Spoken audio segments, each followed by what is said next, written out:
Right, which is probably why she can't see the future anymore. Yeah, which Red lets you know if you're trying to fuck him or whatever. God, I'm still mad about that.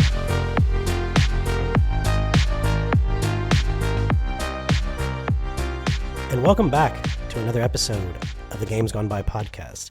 I'm your host, Adam, and joining me today, as always, the gaming expert and enthusiast and resident scholar of the FF7 extended universe, Austin. How are you doing? I don't know if I'd say scholar, but I'll take it. I'll take it for this. We're here to talk about a fantastic game. I cannot wait. I'm very excited. Yeah, certainly more of a scholar than I am, and I might have you walk us through some of the more extended parts of this universe in a minute. I do want to say up front, I will do my best. Yeah, spoilers ahead, obviously. If it's related to FF7, we're going to spoil it. If it's that crappy cell phone game with the Turks from like 2000 whatever, like we're going to be talking about that. So anything tangentially related to this will be spoiled. If you haven't played these games yet and you're worried about that, you should not listen to this. I'm just going to put that one out there. Did you know that Aerith dies? Oh my God. Why are we even doing this podcast now? It's just... Just burn it all down. Yeah, so, when we did the remake episode, we talked a little bit about our kind of like personal introduction to Final Fantasy VII and everything. So I don't want to recap that. And instead, I was hoping that you would help me walk through some of the stuff that I didn't play. And namely, like, what even is there, right? You have Crisis Core, Ever Crisis. I don't even know what these things are. There's so much extended universe stuff. I think really the first big thing that I can remember was Advent Children. Okay. Which is just a direct sequel to 7. It takes place, I think 2 years later. That's where they introduced Geostigma. I know you've seen Advent Children, right? But you probably don't remember it because it's not that great of a movie. I probably saw it the year it came out and haven't thought of it since, so yeah. I actually watched it a week ago in all of the Final Fantasy VII Rebirth hype. I went back and I rewatched Advent Children, and it's a little better than I remember it, but also it's only if you're a dedicated FF7 fan should you watch it. Right. If you don't know this universe, don't even bother at all. You will be so lost. But if you like this universe and you're kind of interested in what happens after 7, there's some interesting stuff there, particularly the Geostigma, which is this virus that people start to get after the end of after the live stream comes up and fights off Meteor. There's this virus that people are getting that's killing them, and it's like a plague, kind of like a epidemic. And there is some explanation in the movie how it maybe is tied to Sephiroth, because everything's tied to Sephiroth. So I think they might be kind of bringing some of those elements into the next game here, the reunion. Mm-hmm. Almost certainly reunion, right? I think they dropped that hint enough times. The only reason that it wouldn't be reunion, though, is another game in the FF extended universe, which is Crisis Core, right? The Crisis Core remake was called Crisis Core Reunion. So maybe they won't want to double up on that. But Crisis Core is just Zack's story before 7 starts, right? So it's just basically what happens to Zack. It's how he becomes Soldier First Class, how he meets Cloud, how he dies. It has some stuff to do with these other characters called Edgiel, who is the original owner of the Buster Sword. There's a character called Genesis, who is a villain tied to Sephiroth, I think. I don't remember a lot of the intricacies of Crisis Core, but the most important thing is kind of getting Zack's story.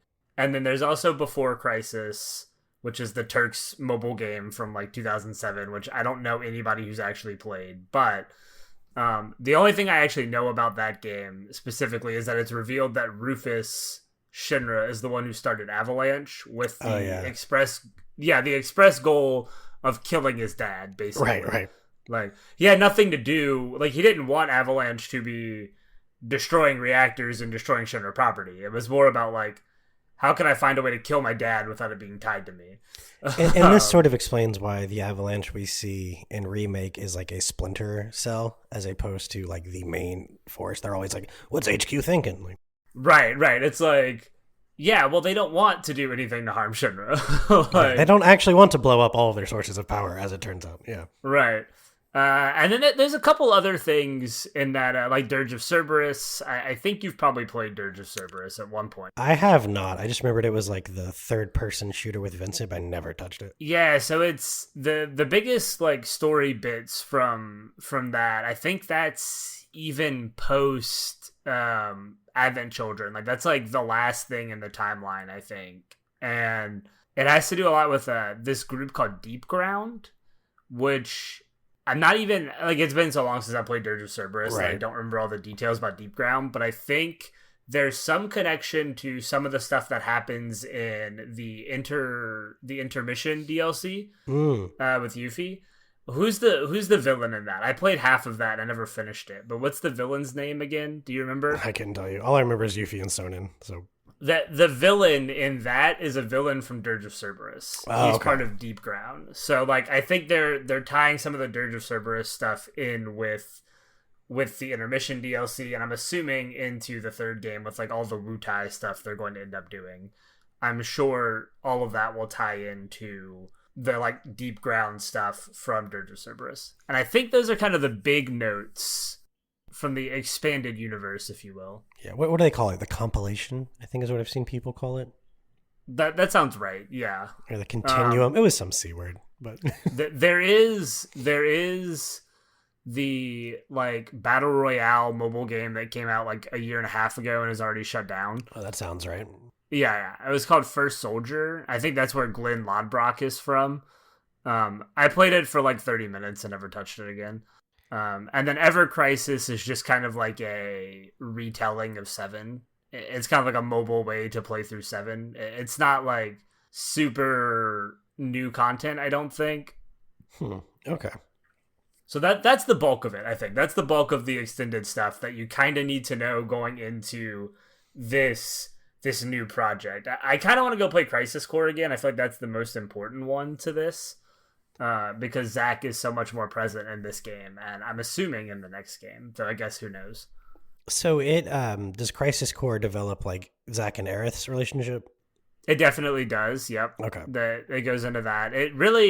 It's one of those things where I know we talked about this kind of off air a little bit and how much you hate it, and I get it, but it is one of those things where like Zack meets so many, like Zack and Cloud or like longtime buddies, which we kind of already knew, but like Zack and Aerith, you get that relationship, but also like Zack's met Yuffie, and like Zack has a history with Sephiroth and all these things, right? It's like I wouldn't even be surprised if like Zack comes across Sid at some point.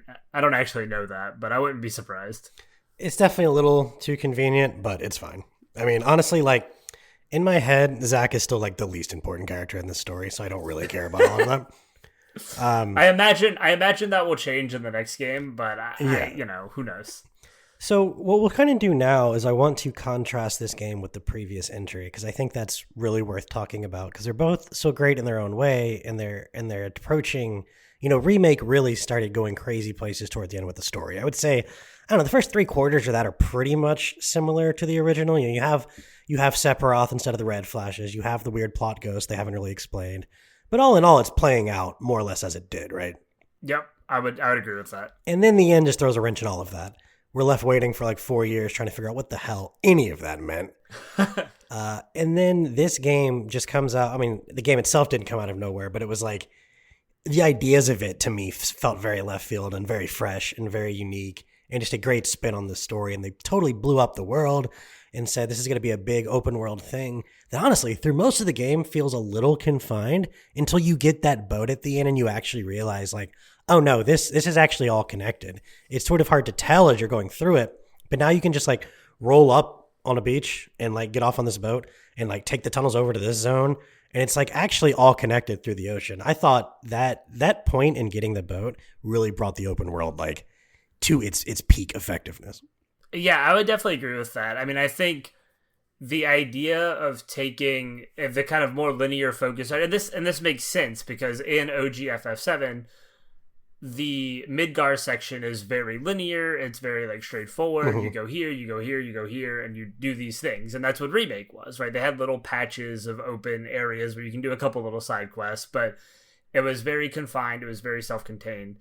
But as soon as you leave Midgar, right, the whole world is open to you in the OG, and so that's kind of what they did here, without going like immediately into the whole world is open to you. Right. They did kind of focus some parts of it, but I think that helps with pacing instead of giving you like the entire world to just explore from the go. And really, you can't do that in OG FF7 either, because you have to have certain methods of transportation to get certain places. It's kind of the same thing here. Yeah, I was going to say exactly. The way, it obviously plays out differently because you're kind of getting those forms of transportation like in each particular zone and until you get the boat.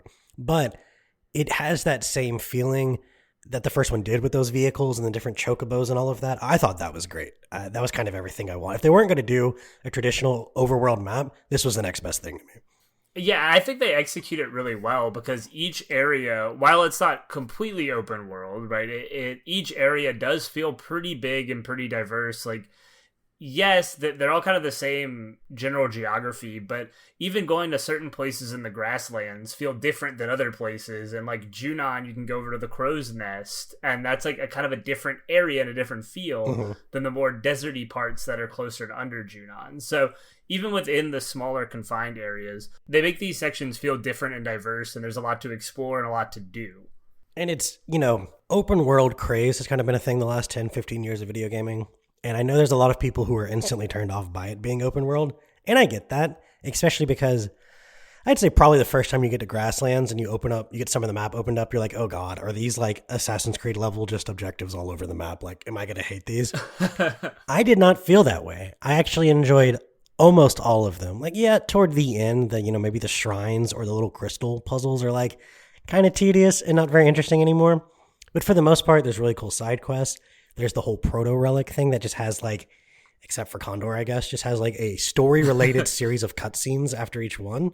One of them takes you back to like Seventh Heaven where like Biggs, Wedge, and Jesse are hanging out. Which is so cool.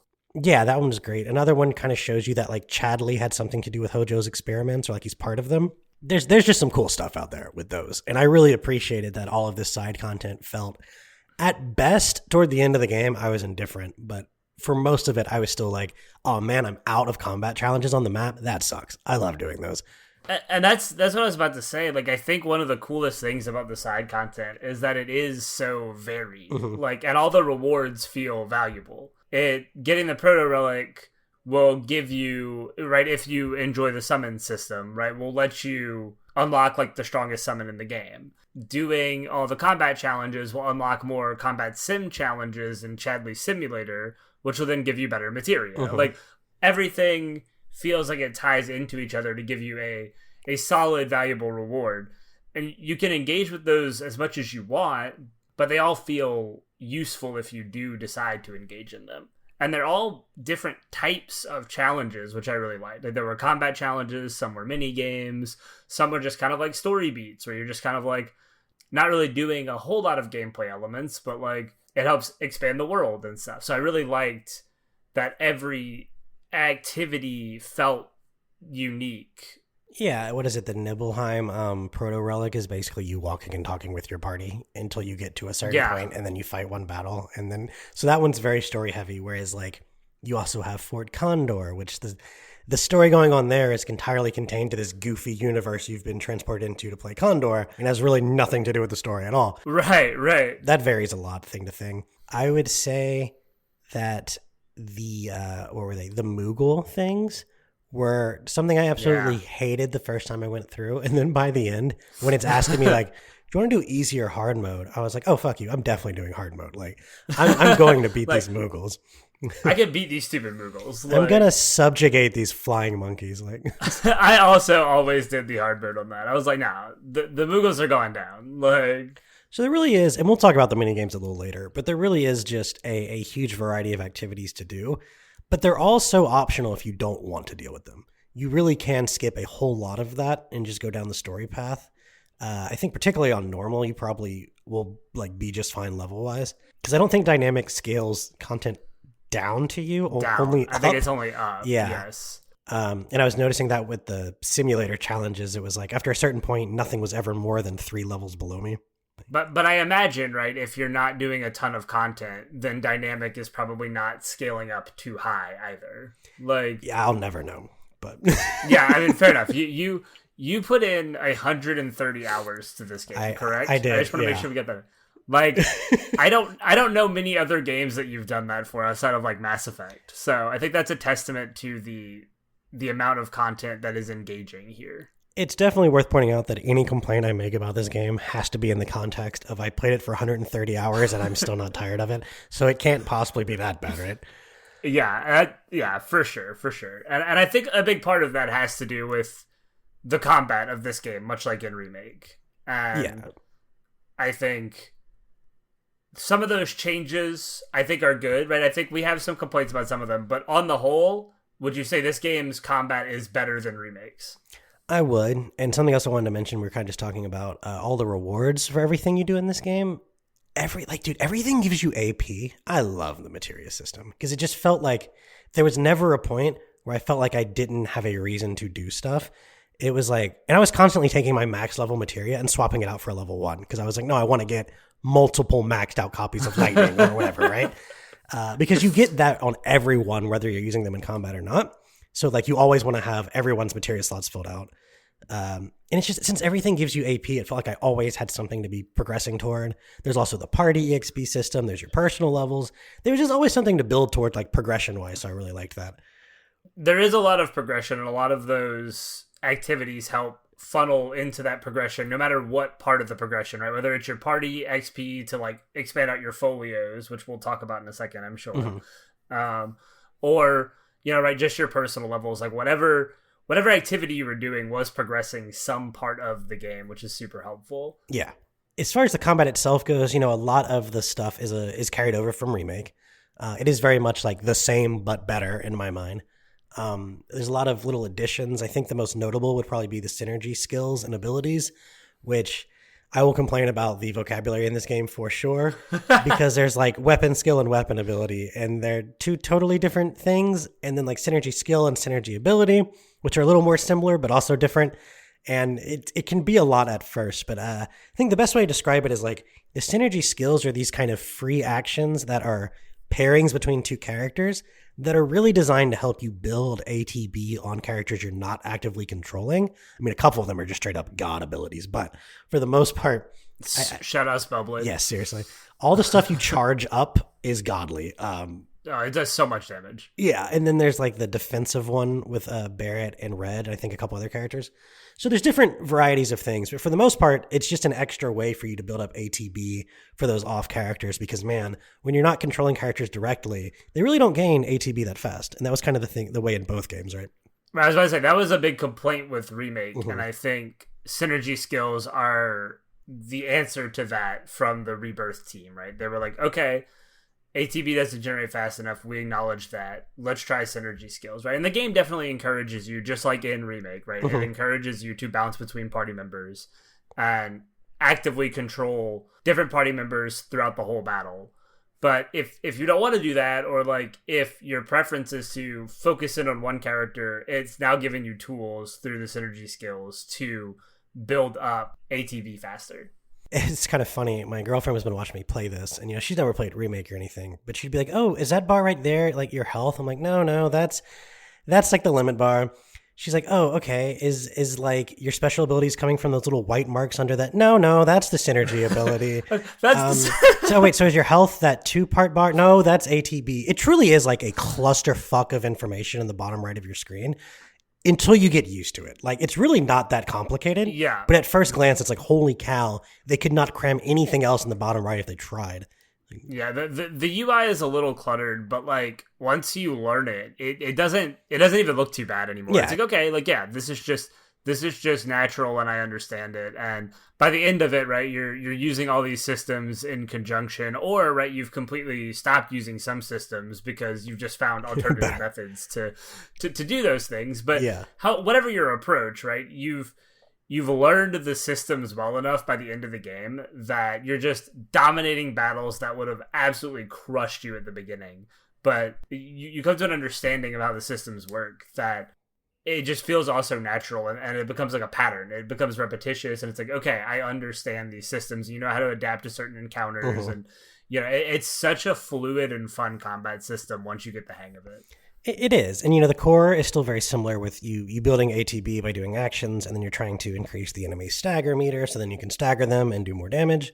They've added I don't think it's every ATB using skill, but most of them give you a synergy point. And once you get 3 of those on 2 different characters, you can use a synergy ability. Yep. And those are much stronger and also have lasting effects. So everyone has this thing with at least one other person called United Refocus, which just takes your ATB and splits it into 3 sections. So it's the same length, but 3 sections, so you build it a little faster. There's also only certain abilities late game that can be used with 3 ATB, like Yuffie's ultimate skill. And some of the other ones are unlimited MP for a period of time, or increased stagger duration, which I could never get to land at the right time because they take my biggest complaint with synergy abilities and why I stopped using them because they take so damn long, and it ties up 2 people into doing something that toward the end of the game I thought was just worse than having them do ATB skills, but that's maybe a controversial statement.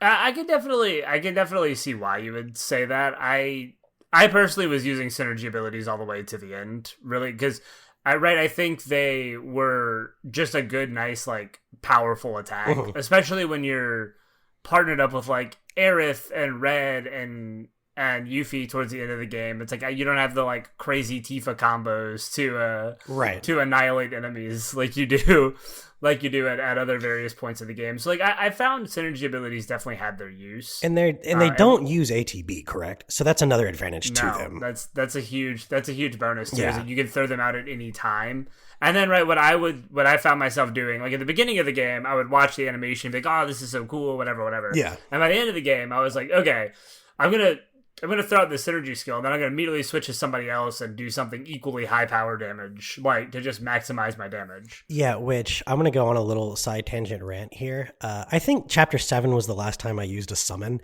and part of the reason for that is because you couldn't do what you just described. And you know how much I fucking can't stand when a game just takes control away from me.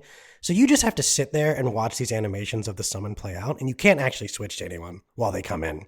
I didn't even realize that, actually. Oh, and then they just kind of suck until they're leaving ability, which is usually pretty good, right? I think the Bahamut one can hit for 999 or whatever. Nice, yeah. I actually never got Bahamut, funny enough. I used him, and then I was well, that was cool, and then I literally think that was the last time I ever summoned anything for the rest of the game. If there was a point where I didn't play for 3 days because I had some things going on, if they had updated the game in that 3 days and removed summons, I don't think I would have noticed. I really don't think until I went to a summon shrine and then realized it didn't make sense that I would have noticed. I did not like them. I did not use them. Really, the only one that I used consistently was Phoenix, and that was just because he healed when he left. Mm-hmm. So it was just a free heal, which I enjoyed. And right, I mean, obviously, I think we both probably equipped summons to everybody because they had stat bonuses. Yeah, they were stat sticks for me, for sure. That's all they were. Which is fine, right? I mean, I think what this game does really well with its combat system is constantly give you options. Yeah. Right? There's so many different tools, and you don't have to use them all, or you can choose to use them all. But either way, right? You can take on challenges in so many different ways, and this game even adds to that with the elemental skills that every character can get from the folio. So you don't have to put materia on certain characters if you don't want to, like elemental materia specifically. Yeah, because everybody has the ability to get an ability that will do an elemental weakness to an enemy. Those are interesting. I could definitely do without them in the next game, and I say that because they also improve the related element if you do have that materia, which I could not. I mean, my mind wouldn't let me not pick up those skills if I had that material on that person. And that, to me, that was just kind of lame because it felt like a very forced choice. And it's one of the only parts of the whole folio that I felt like was a very forced choice. So I'm not necessarily a big fan of those. It's interesting because I didn't really pick up a lot of them because I always had elemental materia on everybody. That's just kind of the way I play. Very few of my parties, even when the game forces you into split parties, which it does fairly often, but never as aggressively as in the first game where you had parties of 2 that you were running around with.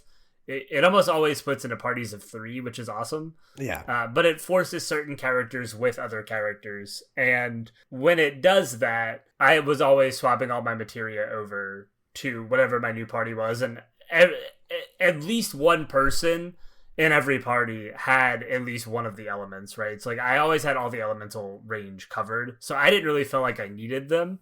I don't think I realized that it boosted your element like damage. Oh, yeah, that's why by having those skills. That's why your spells have that little alpha symbol after them in the spell menu if you equipped that. Ah, yeah, fascinating. That shit may as well have said, if you don't equip this, your materia is weaker, you dumb, you big stupid. That's the way I read it. So I was like, fuck, I have to pick these. Interesting. See, I didn't read it that way. I always took it as just like an alternative, like an alternative to using elemental materia. No, I mean, I think it is supposed to sort of be both, but I think that's, sure. Which I think is just a dumb decision. It really should have been, in my opinion, just what you thought it was, is how I would have designed it. Yeah, that makes sense. That is an interesting thing that I did not know. Yeah, but it's probably not that big a deal. I'll be honest.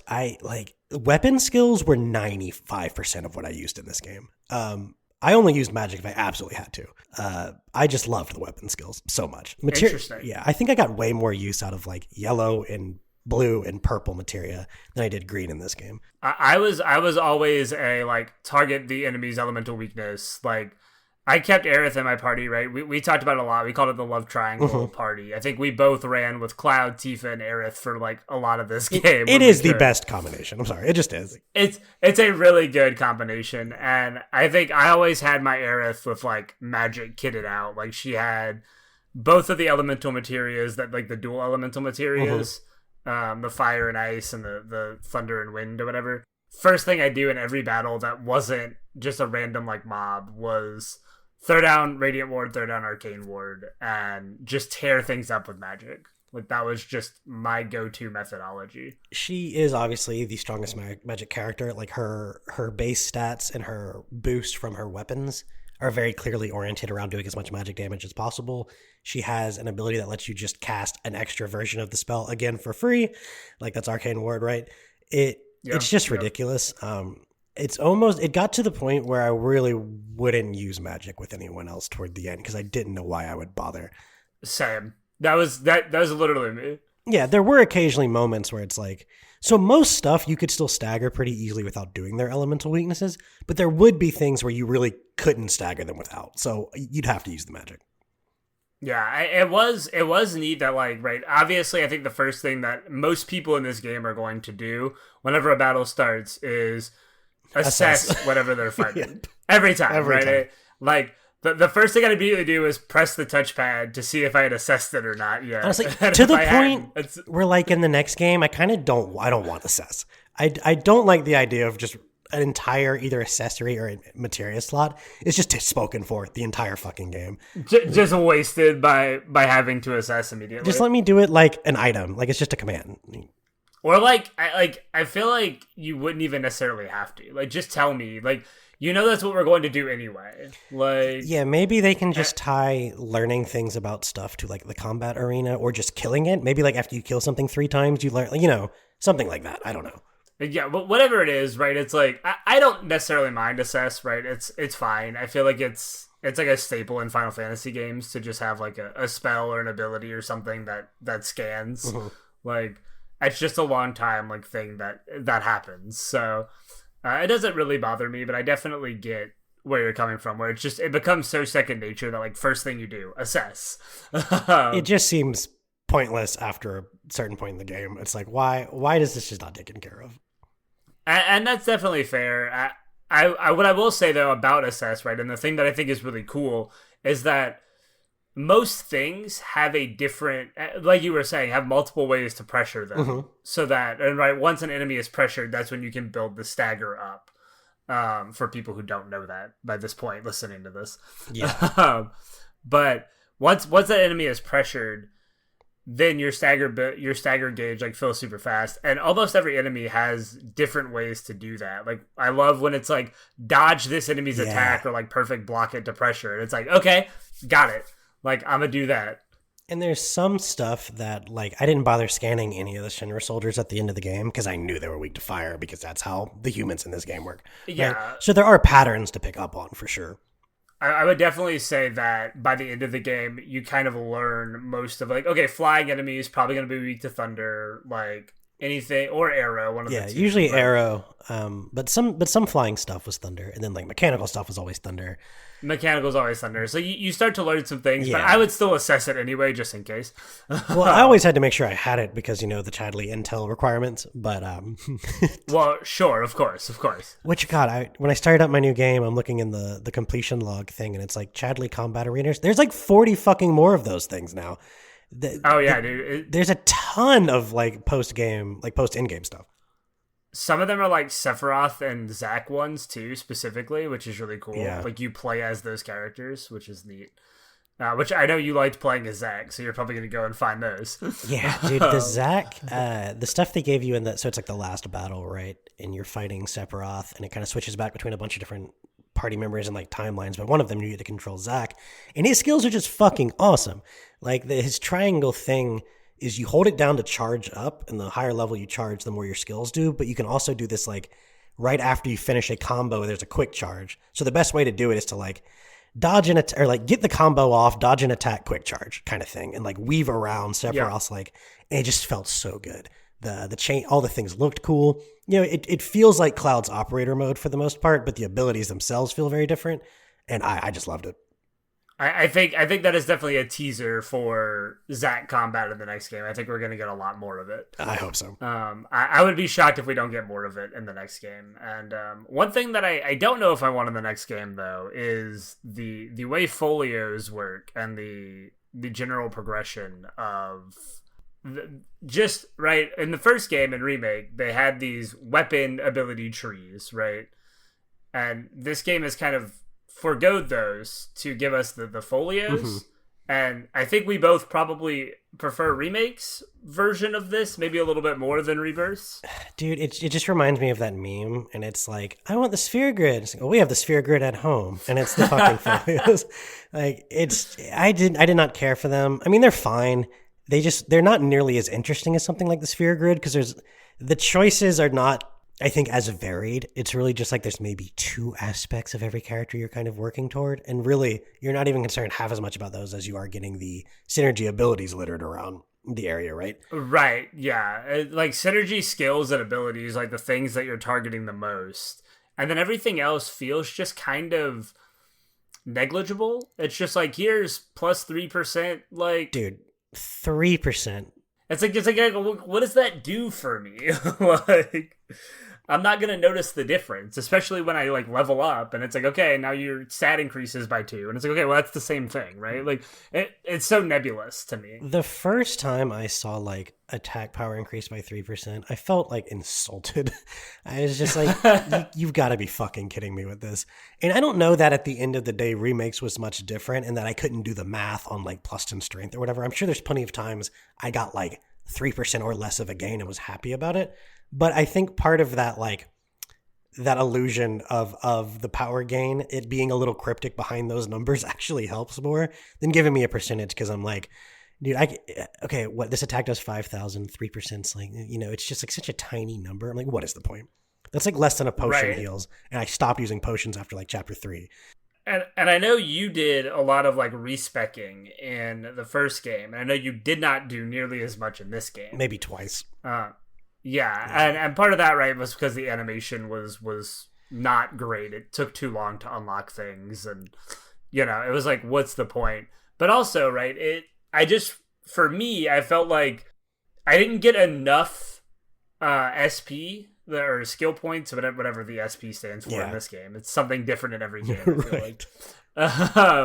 I feel like I never got enough SP that like I could really go in dramatically different directions. It was like I would still get most of the same abilities. I would just maybe do like 1 or 2 things differently. Yeah. And then it's like, okay, is it really worth going through the whole respecking for the 1 or 2 different abilities I would get?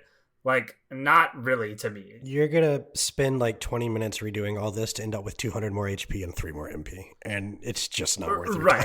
And it's like, right, I'll get that on my next level. Like, perfect. Like, I'll just go do some side content real quick to level up. Like, I respect once, like, maybe a third of the way, halfway through the game, in order to really develop a core set of materia for each character. So I made sure I got the elemental things that matched up. And if I was building this character more like a tank, I wanted these kind of things.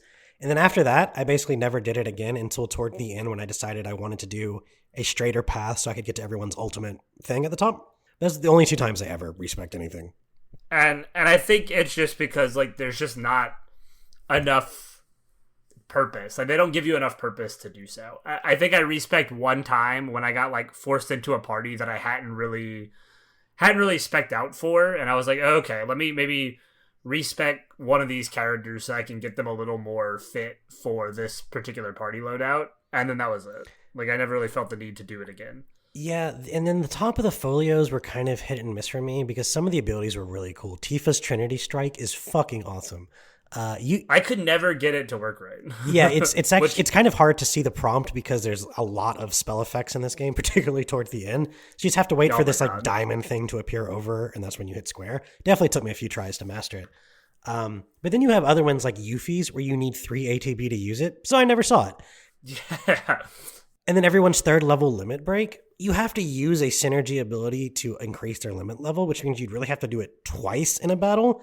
Nothing lasted that long, dude. Nothing lasts 2 synergy abilities. Like, are you kidding me? No. Especially by end game once you could get them. Like yeah. So the only level 3 limit I ever saw was Clouds because I put an item on them where it starts at level 3 limit. That was the only way. And I guess in hard mode now you can go back and like put that item on different people so you can see their level. Yeah, for sure.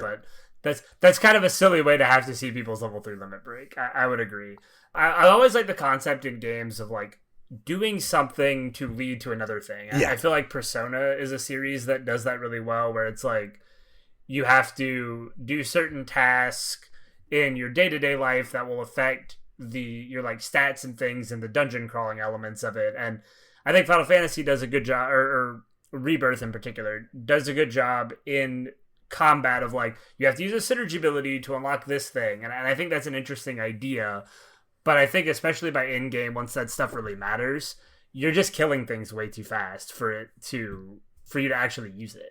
Yeah, even on Dynamic, I was getting to the point toward the end where I was just blowing through anything that wasn't a boss fight. And then even honestly, a couple of the boss fights, because Cloud's level 3 limit is just stupid.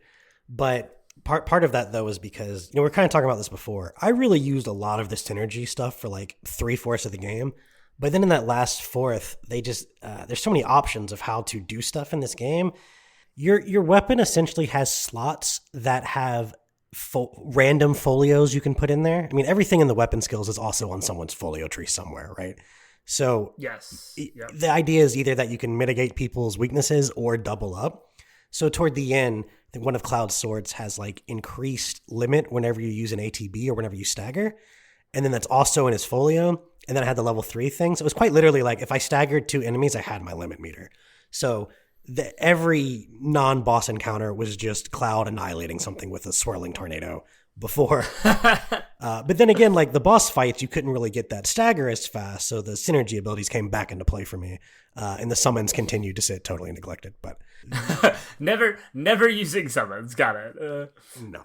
I know one of the things that you really wanted to talk about was kind of how complex these characters can be when you start with them versus like how high their skill ceiling can be. Yeah. Like how easy is it to use this character versus how easy is it to like get everything out of this character. Right. Yeah. I think the couple they start you off with at the beginning of the game, which is, your party from the last game, really, everyone's like kind of easy to get to work on the most base level, especially if you go through the tutorials in the combat arena. It explains the Chatterley arena. It explains to you everyone's like first 2 weapon abilities and their triangle. So that's really helpful. I would actually like to see in the next game a combat Chadley thing for every single weapon skill, because some I just had no idea what they were like, what the intent of how to use them were until I did it over and over and over. And some I like Chi Orb with Tifa. I don't know why. Nothing stands still that long. And if it does, then I'm going to hit it with something else. Like, so yeah, I would say Cloud and Barret, reasonably straightforward. You hit triangle with Cloud if you want to be more tanky and slow and more powerful, and you don't hit it if you want to be a little quicker. In Barrett, you hit triangle when it's off cooldown, and otherwise you hit square. Like, that stuff's pretty easy. But then, late in the game, they have, like, especially Barrett has, like, did you ever get the lifeblood cannon? I did, but I didn't really use it a ton. So that does more damage the more ATB and more health you have, because it takes away half his health as the attack. Okay. And so, with Barrett, it's all about getting that max HP number up as much as possible, having a full ATB bar, and then using Lifeblood Cannon. But I still didn't feel like it hit as hard as just like Trinity Strike, which doesn't take any health away from me. So sometimes that, I wasn't quite sure if I was just doing something wrong or if some of these just aren't balanced well.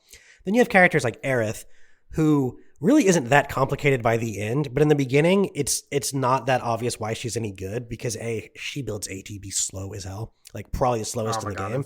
It's so slow. And you only start off with like a couple wards, and one of them is Arcane, which is like reasonably obvious why that's useful at double cast. But man, once you get Radiant, and once you get ATB ward, and once you get Chrono ward, and once you get the Lustrous Shield, you basically can just create like a fortress where she can't be touched, she moves fast, she gains ATB fast, and all of her spells cast twice. And of course, other characters can come in and cast spells twice too, which is very useful. Yeah, that was always a big target for me with Aerith, like I was talking about earlier. Like, get the wards down and start spamming magic. But, right, that was not obvious to me at the beginning. And I know that that's something that I remember developing in Remake, was kind of doing a similar pattern of, like, I think Radiant Ward was in the first game, like kind of creating the same pattern of Radiant Ward, Arcane Ward, but it's been so long since I played Remake. I think Radiant is new, but I'm not entirely sure. Is Radiant sure. Ward new? Okay. Was there something similar in the last game? There may have been. It may have just been that her ATB wasn't painfully slow. I'm not sure. Oh my god, it's so slow. But I think that the new characters in this game are all a little bit higher skill floors, right? Like if we're talking about like the floor of how easy is it to use this character. I think all the new characters are a little bit more difficult. I'm including Yuffie in new characters. Yes. I know she's in intermission, but for sure. we'll just say she's new. I'd probably agree with that. I mean, the last of the original one is Tifa, who, like, honestly, if you just hit square, use Unbridled Strength, and then hit triangle, she will kick ass. But if you really learn how to set up, like, you get the Unbridled Strength, like, at the right time in between your, like, star, fire, whatever thing to set up your next offensive attack. But then you also do, like, overdrive before the dive kick. And she has so many things that are meant to be, like, combinations, essentially, that to get the most out of her, you really have to understand the order and the timing of those. Tifa's essentially a fighting game character. Yeah. Like she literally is basically just a fighting game character. Like, learning her combos, like learning the timing of those combos, like it's all super valuable to Tifa, and she will destroy things. Like, oh, yeah. I've watched videos of people like soloing hard mode bosses with Tifa just because of like how quickly you can build stagger and like how high you can get that multiplier. And just all the things that Tifa can do to absolutely wreck people. And they took the deadly dodge materia out of this game and instead just incorporated it into Tifa. So when she dodge attacks, it's that big AoE attack that was like deadly dodge in the last game. But she's the only one. Okay, but she's the only one that gets something like that. But yeah, I think I had like ice on her in like chapter 2, and then after that it was just nothing but purple material on Tifa for the rest of the game. Tifa just becomes a complete tank. Yeah. Like, not tank, I guess, but just complete DPS. Yeah, she's just a fighter. I mean, she kicks ass. But that's what she's built for. Exactly. And then to your previous point, you have Red, Yuffie, and Kate Sith, who are all various degrees of much more complicated than these other ones, especially at the entry level. So Red is interesting because his whole thing is about getting hit, which is just so not the way I play video games. So that took me a while. Because basically when you block, he builds up his little vengeance meter. And then when you get that to the top, you can activate it, which then puts you in like a stronger mode and gives you access to something called Blood Siphon, which is like a health drain attack. Yeah. And then as you go throughout the game, a lot of his weapon abilities play into the vengeance meter. So it'll be like, oh, this heals the party for more based on how much vengeance meter you have. Or, hey, this does like a big AoE damage based on how much vengeance meter you have, or whatever else, right? So his is all about like building up that thing by blocking. And you can use something called Sentinel Stance, which makes you immobile, but you take less damage. So you can block that way and build it up further. He's really good. His abilities are really powerful, but it's a different process of getting there than the first 4 characters for sure. And it's just so like opposite of the way that I think both of us typically try and play these types of games. Yeah. That I personally didn't really use red a lot. And it's weird because he's the fastest character, but you want to dodge the least. And so that is a little strange. It almost feels like it would fit better on like Barret. yeah. Like the same type of gameplay element would fit better on Barret. And Barret's interesting because he has some folio skills that are like start the battle with regen, start the battle with protect, tons of extra health. He has an ability that he will take damage in place of people. He is essentially supposed to be your tank. Like he really is, yeah. And then Red is kind of the other tank of the game. Doesn't do as well getting the attention, but can just take damage for days. He's just like a fast tank, yeah. Which is an interesting concept, I suppose. So and I think his square attack, like you hold it down, it does like an AoE thing. You attack, you just tap it. Yeah. There's a lot to it. He does like a little like whirlwindy thing to him that will do a lot of damage in an area. I had to use that a lot in the little section where you have to play Red and Barret together.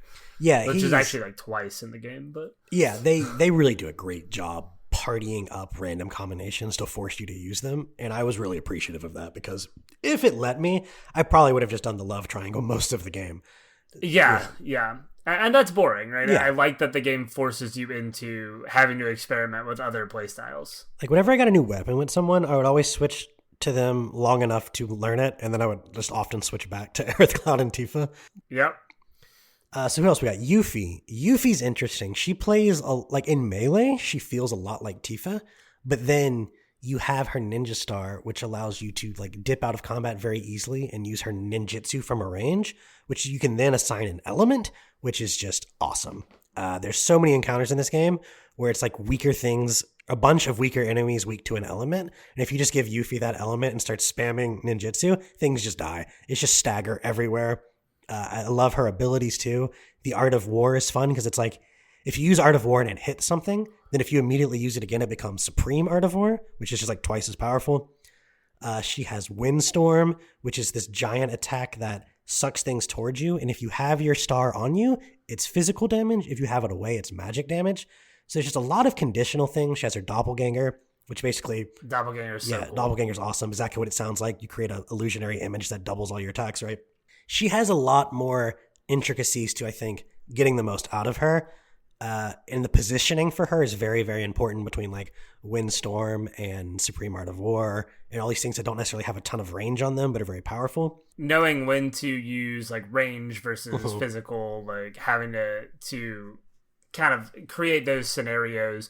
Yuffie is really interesting to me because I used Yuffie a decent amount throughout the game, but I didn't really use her to her fullest capacity, I think, until you're forced to use her at the Temple of the Ancients in the last like 2 chapters, and you're kind of locked into a party with Aerith, Yuffie, and Red 13. And I at that point was like going through my folios, trying to get Yuffie kind of optimized, and I started doing things where I was like starting the match by stealing, and then like that would give me like bravery and haste, and then I was just like lighting people up with ATB skills left and right. Like I just had a rhythm with Yuffie that I was really enjoying by the end of the game. Yeah, she's a really fun character, and I think she's one of those that, like, even if you're not playing at her most effective, it doesn't matter. She feels so much fun, just the variety of skills and the impact they have. I felt like at first she was kind of hard to get a grip on, right? But once you get that grip, she's so much fun to play as. Even if you're not like maxing her out with the most optimal scenario, like she's still a lot of fun to play. Yeah, and I think she's the only character in the game with something like Blindside, which is this ability to where if you're like knocked back or in the air or whatever, you can just still use it immediately, and it'll like cancel the knockback animation like mid-air, and she'll do this attack. So it's really good for recovering after like those dumb big AoE smashes or you got hit by some shit from across the map. Just very versatile and a lot of fun. A character that I personally didn't have as much fun with, though. Look, everyone knew, I think, going into this game that Cait Sith was going to be a weird character to try and craft this combat system around. I personally didn't love playing as him, but I think you maybe got more enjoyment out of Cait Sith than I did. Well, it was another character that I never really used unless I had to, but because of that, I really appreciated that Cait Sith dungeon that they put you in. Not so much the box tossing minigame part. That shit's for the birds. But the actual combat encounters were a lot of fun to me because they really made you think about his different abilities, especially that weird yin-yang thing you had to fight. And he has some fun ones because it's like you start off as the little cat, and his attacks, if you're far enough away, they're ranged. If you're close enough, they're melee. I think it might like do half and half. I'm not quite sure. If you hold it down, he does this big like AoE sound wave thing that builds ATB fast as hell. So that was my primary way of getting like the first couple ATB. So then you can summon the big Moogle and you ride him, and that opens up a bunch of other abilities. The one that I found the most useful was called Moogle Mine. It literally just shoots out a bunch of like mines on the ground, and when things run over them, they get hit really hard. So I would just spam the mines out like I'm playing Helldivers and calling in the anti-personnel minefield, right? And then he has something later on you get called like Moogle Magic, and it basically takes whatever summon materia he has and just summons in like a weaker version, but whenever you want. Which is crazy. Yeah. Like, I think I use summons more that way than I did the normal way.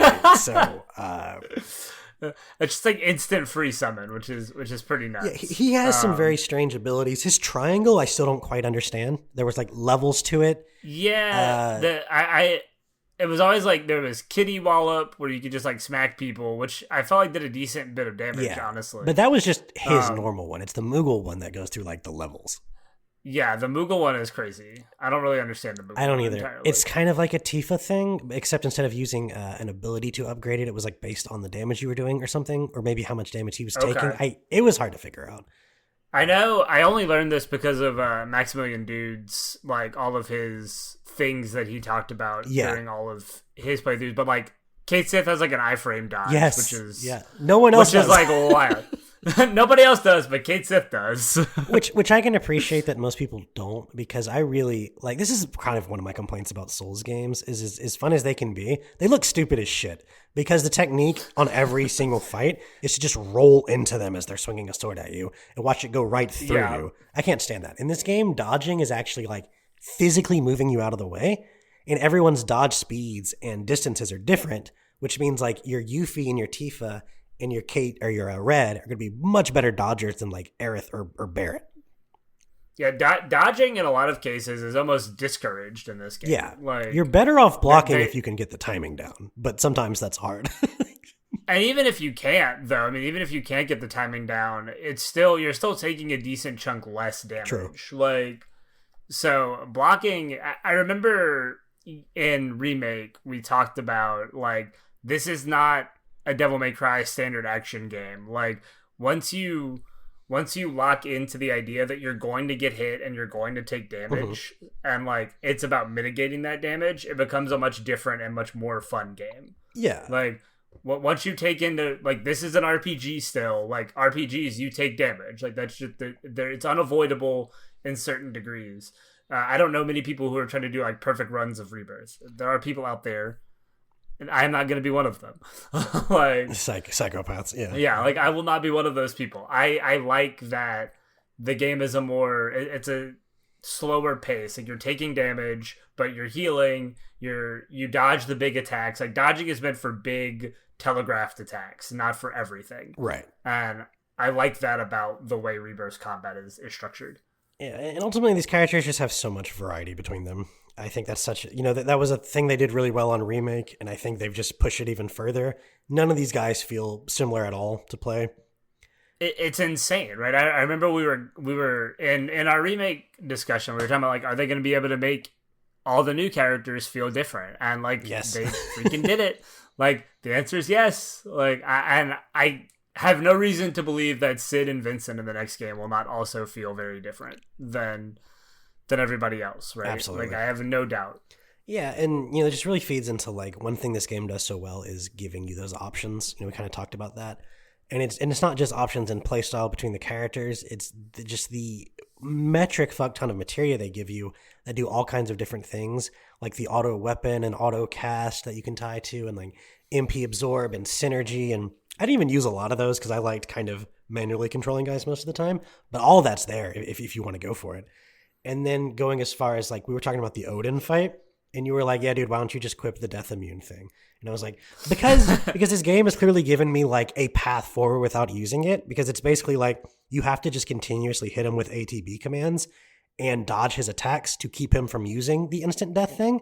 So yeah, it took me 5 times to beat him, but I didn't like do something that I felt wasn't fun, right? I got to actually just master the mechanics and beat them. Whereas, like, in the original FF7, there's certain enemies where I don't think that's a thing. Like, if you're fighting a Tonberry, you better just have instant death immune or do a ton of damage before he gets to you, because he's just going to one-shot you. Tonberries. Yeah. So I appreciate that extra level of, like, freedom in this game. I think it's, to kind of close out the combat discussion, I think it's kind of the same thing we said in Remake, right? It was like, there are people who wanted a 1-to-1 remake of Final Fantasy VII and like to have just turn-based system in 4K, and like what a disservice that would be once you see what they've crafted with this combat system. It's so intricate, it's so detailed, there's so many options. Like it's still one of the best combat systems I've seen to this day, and Rebirth just takes what Remake did really well, and I think in most ways improves upon it. I completely agree. We have our nitpicks here and there with the folios and whatnot, but at the end of the day, it was everything I liked about Remake with more options and more stuff, and that's like an A+ design. And speaking of more options and more stuff, like this game has so many mini games. I think it's fair to say that other than WarioWare, there is no game out there with more mini games in it. I have literally never seen a game that has taken so many different game types and then just thrown them into a game that has like nothing to do with that game type, right? Like just in small doses, right? But even these mini games, like a lot of them have a lot of depth. Like, it's true. And it's just, there's so many of them. There's 19, I think, official ones, right? That are like kind of... Yeah, there's maybe a couple more if you include some of the more like short ones or like box toss. But right around 19, 20, like... Who would include box toss, though? Only so that we could put it on the bottom of the list. That's true. I think, and right, we each have kind of a similar ranking, I think, of all these mini games. We're going to go through a couple of them.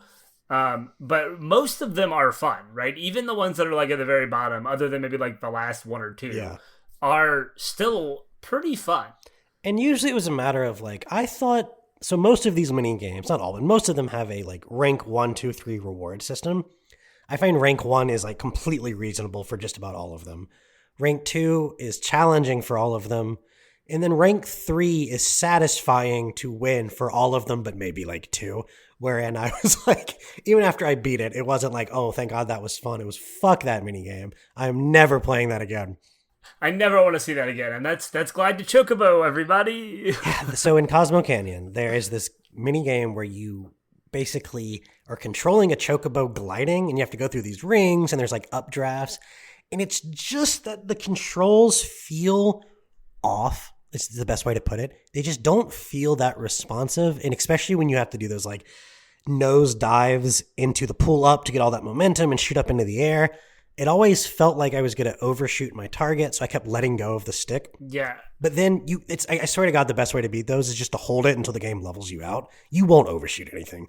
I feel like they've set it up. And I think I started to realize that towards the end, and once I started to realize that, I started to understand, like, okay, it's still terrible. I think it still feels off, but like, I feel like the game doesn't teach you that, and that's some of the problems that this game has in a couple places, right? Is that like some of the directions in UI isn't like super duper clear.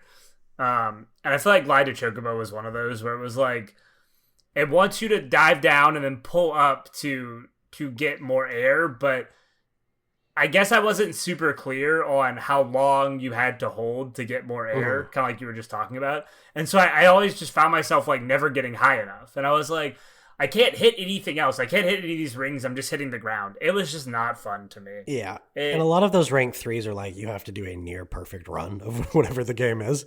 Yeah, I never got rank 3 for a lot of these. I was like, yeah, cool, I did it. It was fun, right? And a lot of, even the ones I liked, I didn't necessarily like want to get rank 3 on. That's just not really my game style, right? I'm not like, I need to do the absolute best on it. I enjoyed it for what it was, and I moved on. I'm very stubborn, so when I feel like a computer is beating me, I just can't allow that.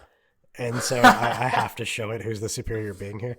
And that's fair. And on top of that, like we mentioned, a lot of the rewards were just good. So I'd be like, oh shit, like I get like a time materia for rank 3. Like, okay, I'm gonna play this until I get that. Like, yeah, and that's definitely a good way to encourage you to kind of keep going to the minigame and master it. Well, what are some of these that you think you want to talk about specifically? I don't think we need to go through all 19 of them. We'll save Queensblood for last because that's definitely the most involved.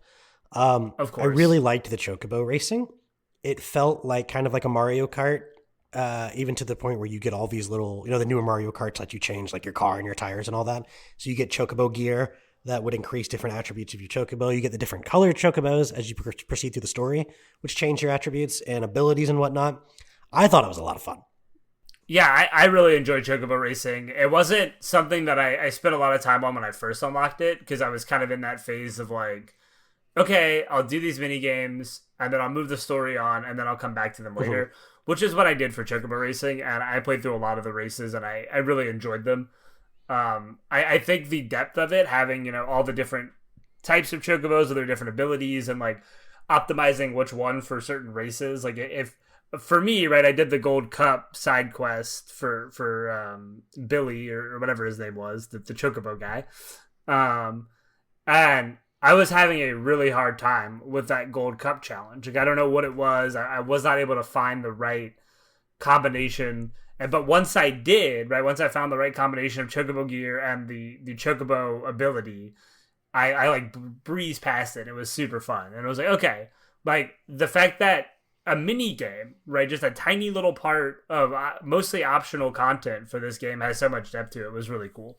Yeah, I really enjoyed it by the end. The other big, I think, highlights were the Loveless play and the piano minigame.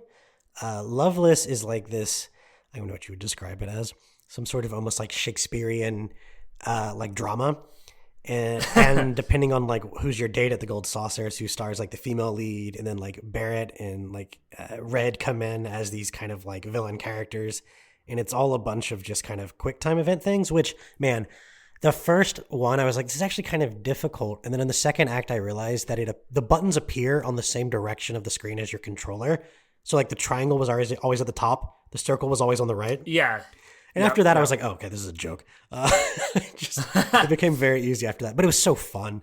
The performances are it's so everything good. around it, too, yes. Right? Yeah, it's everything around it. Like, the actual minigame is fine. It's whatever. Right. But it's this whole, like, dramatic play. Like, you have Barrett as the villain and, like, Red 13's, like, his, like, sidekick. And they're, like, talking in big, like, verbose, like you said, Shakespearean style, like, language. And it's, like, just so dramatic. And it's introduced with this little, like, clip of Jessie in, like, this, like, white dress. And, like, that she was in the Loveless play, right? Yeah. Like, so that's really cool that there's, like, that little nod. And at the very end of the play, you see Biggs, Wedge, and Jessie, like, in the audience, and you see like an illusion of them, if you will. And I was tearing up a little. I was like, dang, man. That was an emotional moment to see those three characters in that moment after this, like, big song number from Aerith. Like, at the end of the Loveless play, she does this big song number. Yes. Like, super cool. One of the highlights of the game for me. Like, that whole little section is one of the highlights of the game for me. The other one I really liked was the piano. It is kind of like the Last of Us guitar minigame, in which you like have a full array of like every chord and note and whatnot. I made a goofy thing with him playing like a Taylor Swift song because you can do that. I really liked these. My only complaint was there was one song. I forgot what it was called. It was like the not the hardest one at the very end, but the other hardest one. I had a better time with the sound off. The notes did not seem to match up to the button presses at all. It would be like I hit a note and like 6 notes would play. I'd hit a note, 1 note would play. There was no consistency to it. Whereas I felt like the Aerith theme and the Tifa theme and some of the other ones, it felt a lot more natural with your button inputs. But other than that, I liked this a lot. I really enjoyed piano. I ranked it pretty high as well when we kind of did all of our minigame rankings. I thought piano was really good. I wasn't very good at it. I'm not very good at rhythm games as much as I typically like them. And having to do, like, have both sticks was, like, breaking my brain. That was a bit of a challenge.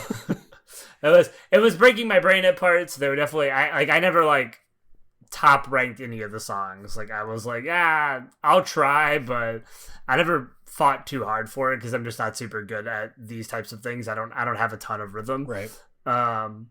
But right, I really like the depth of it, like how intricate the like you said, like the full range of keys and everything, is that you could play almost anything. I've seen so many compilations on YouTube of people playing like full songs on the freaking Final Fantasy VII piano. Yeah.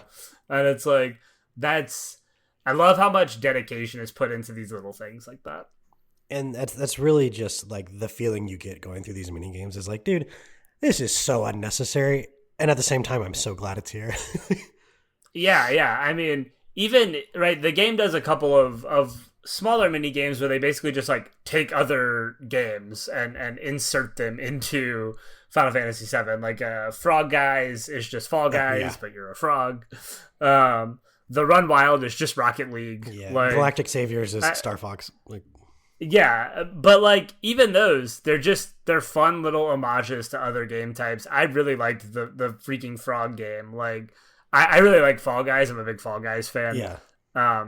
So as soon as I saw like Fall Guys in my phone, I was like, who put Fall Guys in my Final Fantasy VII? Like, what is going on here? That's one of our ones with a bigger disparity. And it wasn't like my bottom, but I didn't care for it too much. Maybe it was because like I made myself do it in order, and the rewards were just like 3 rings that turned you into frogs, and I was like, God damn it! Like what? like curses, right? You weren't doing it for fun; you're doing it for the reward, and the reward was shit. I didn't find it all that fun. It didn't feel as responsive as Fall Guys, and like naturally it wouldn't, but because of that, it just didn't feel good to me.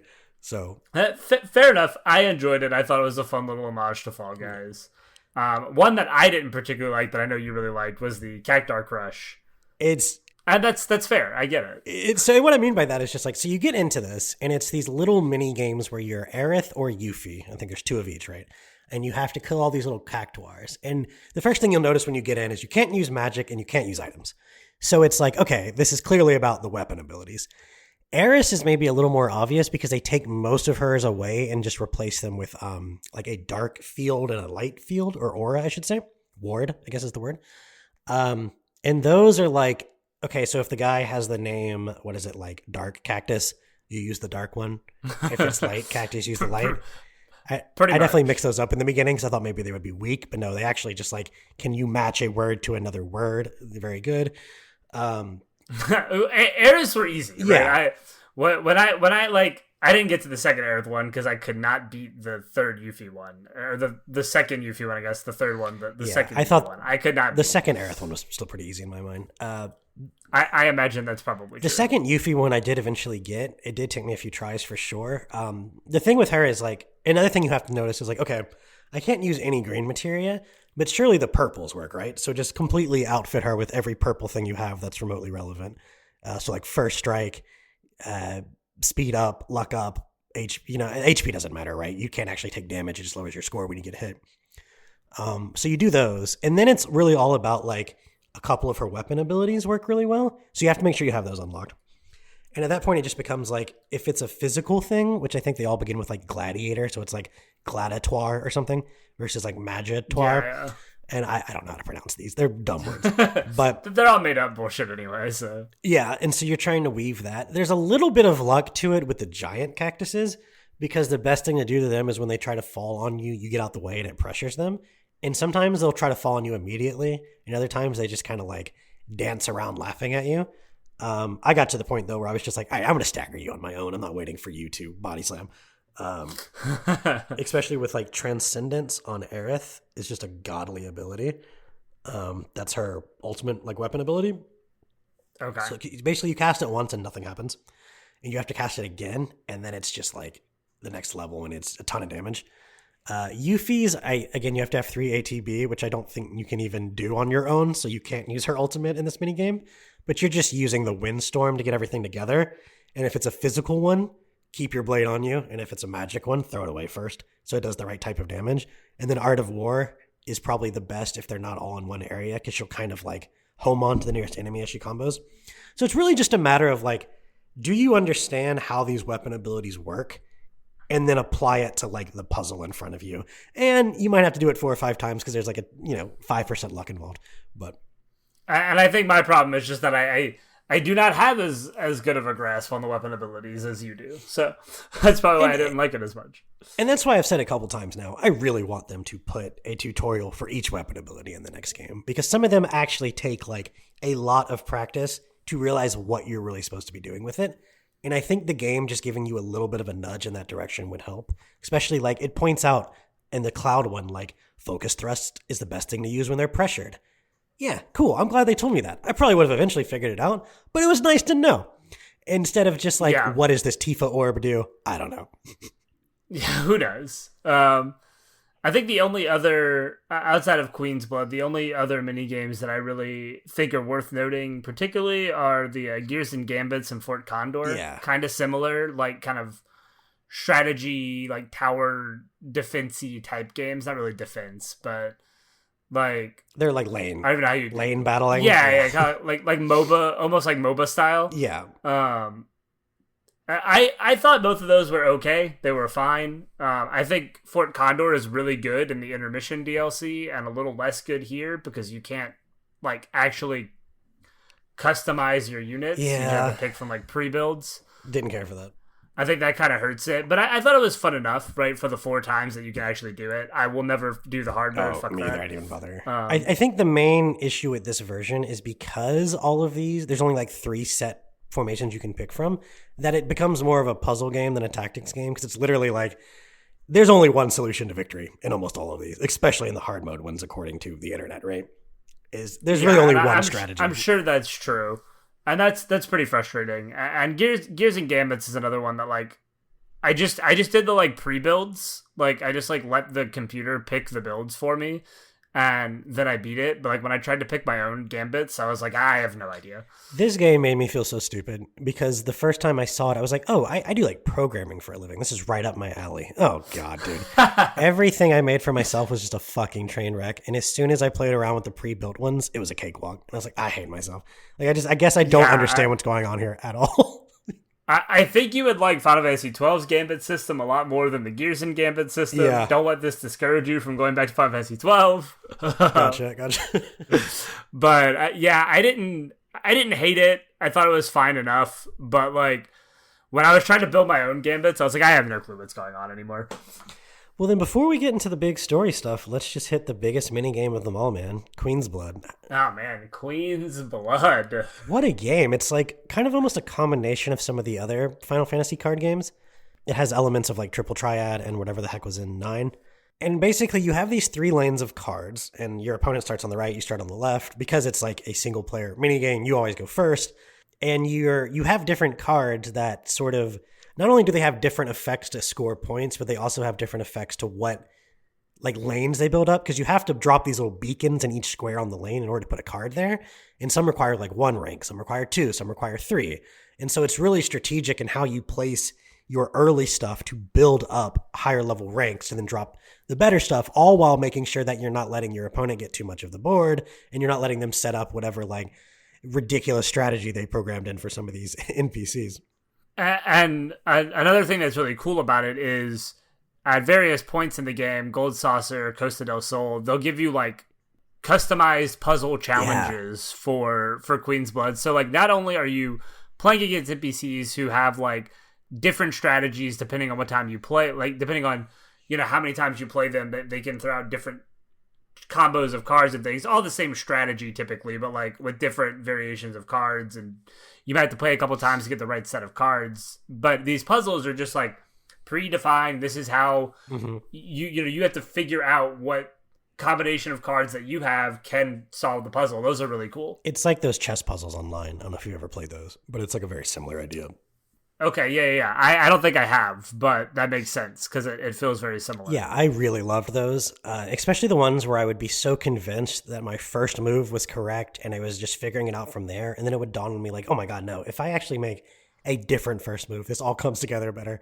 Yeah, I had that with the Gin attack puzzle. Yeah, I think that was one that was a little tough. Killed me, dude. That one, I was like on it for so long. I'm like, what do I do? I was like 1 or 2 attempts away from just looking it up. And then I thought, like, what if I start in the second column instead of starting in the first? And then it just instantly worked. I was like, oh my God, I'm so stupid. Yeah. Like, but it felt very satisfying to figure them out. That's what I say. It's so satisfying to get to that moment, right? Where you figure out like, oh, I was being stubborn and just trying to do this thing that I knew was right. And then I did it differently, and bam, perfect. I did the starter deck for the first couple of challenge, the first couple of NPC opponents, I was like using the starter deck and I was doing fine. And then I got to a point where it was like, okay, this starter deck is not working anymore. And then I kind of customized one of the pre-built like buff your cards one, and I kind of customized that one a little bit. I was able to go through most of the rest of the game with that. How did you kind of build your deck? Well, this was another game where I just was not. It's like the interface was one of the biggest.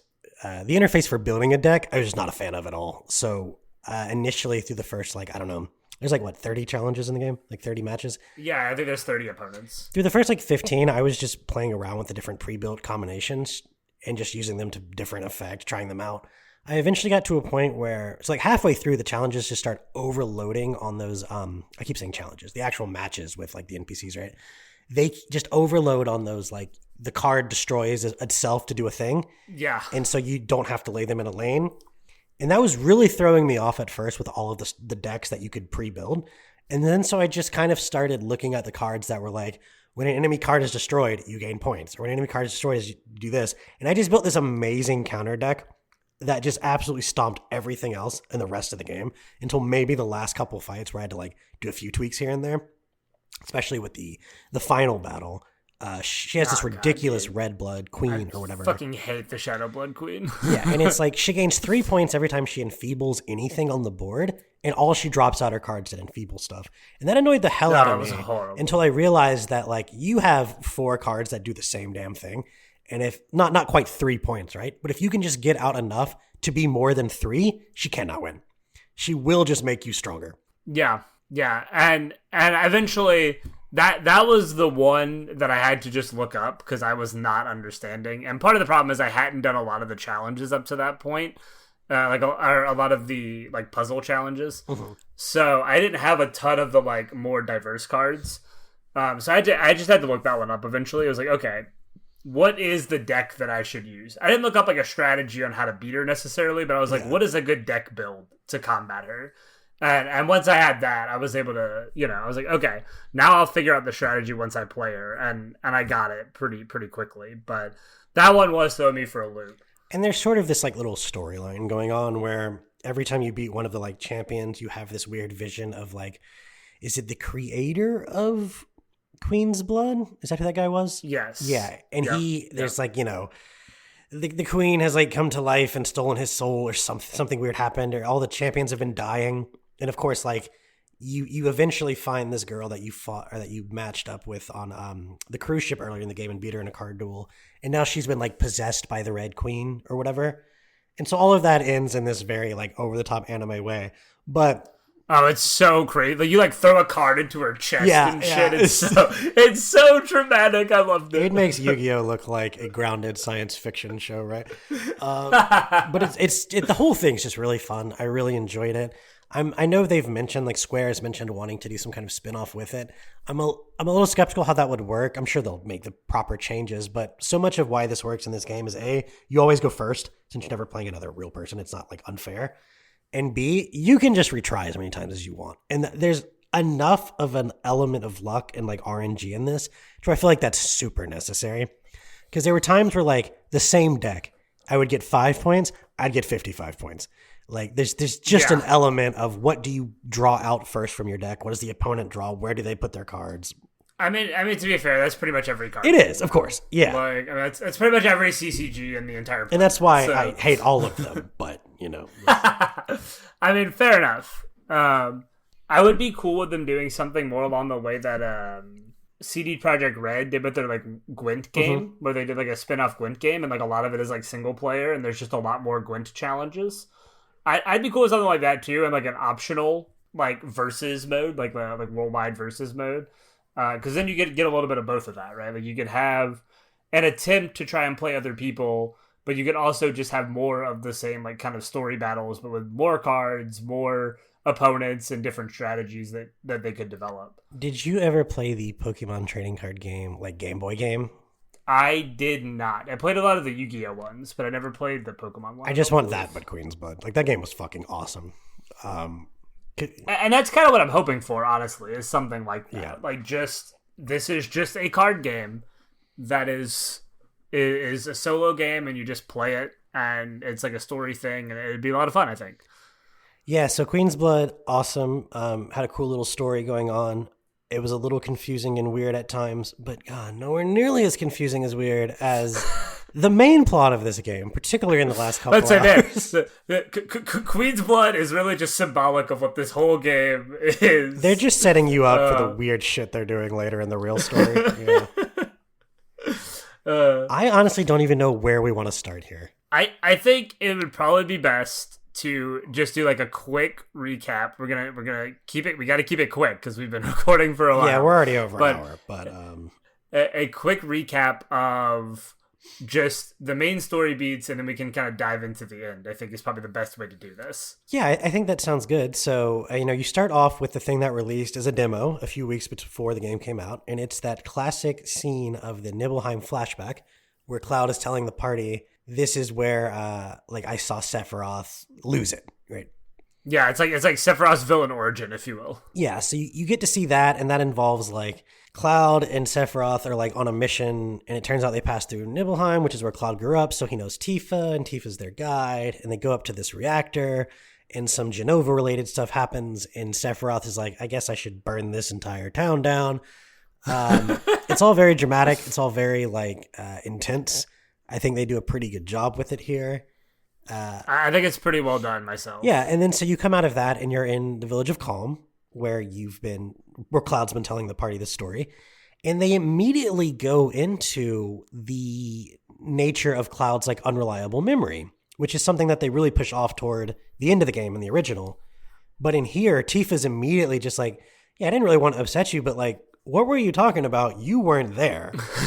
Right, like, how do you remember any of these things that didn't happen to you?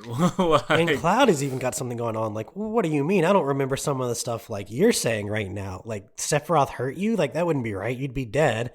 And then she it's actually a funny scene because they pan the camera behind her because the idea is she sort of like lifts her shirt up to show a scar, but she's wearing like a sports bra. So I don't know where she lifts up to exactly. Right, like this scar has to be like literally like right at like the dead center of her chest. Yeah, dude, was she stabbed like in between her boobs, and that's like it was really strange. The animation makes no sense, but it's a little weird. It's a little weird. But yeah, so they're automatically off to this kind of weird rocky start to the relationship in this game, and it clears up pretty quick. I mean, I think by the end of the conversation, they're like, yeah, look, I didn't mean to push your buttons like that. The most important thing here is we stick together and figure out what happened, and we'll move from there. But it's like a really cool and deep conversation between those two. And I think it kind of sets you up for, honestly, not stuff that you'd get a lot throughout the game, but definitely stuff you'd get a lot of at a couple points in the game. Yeah.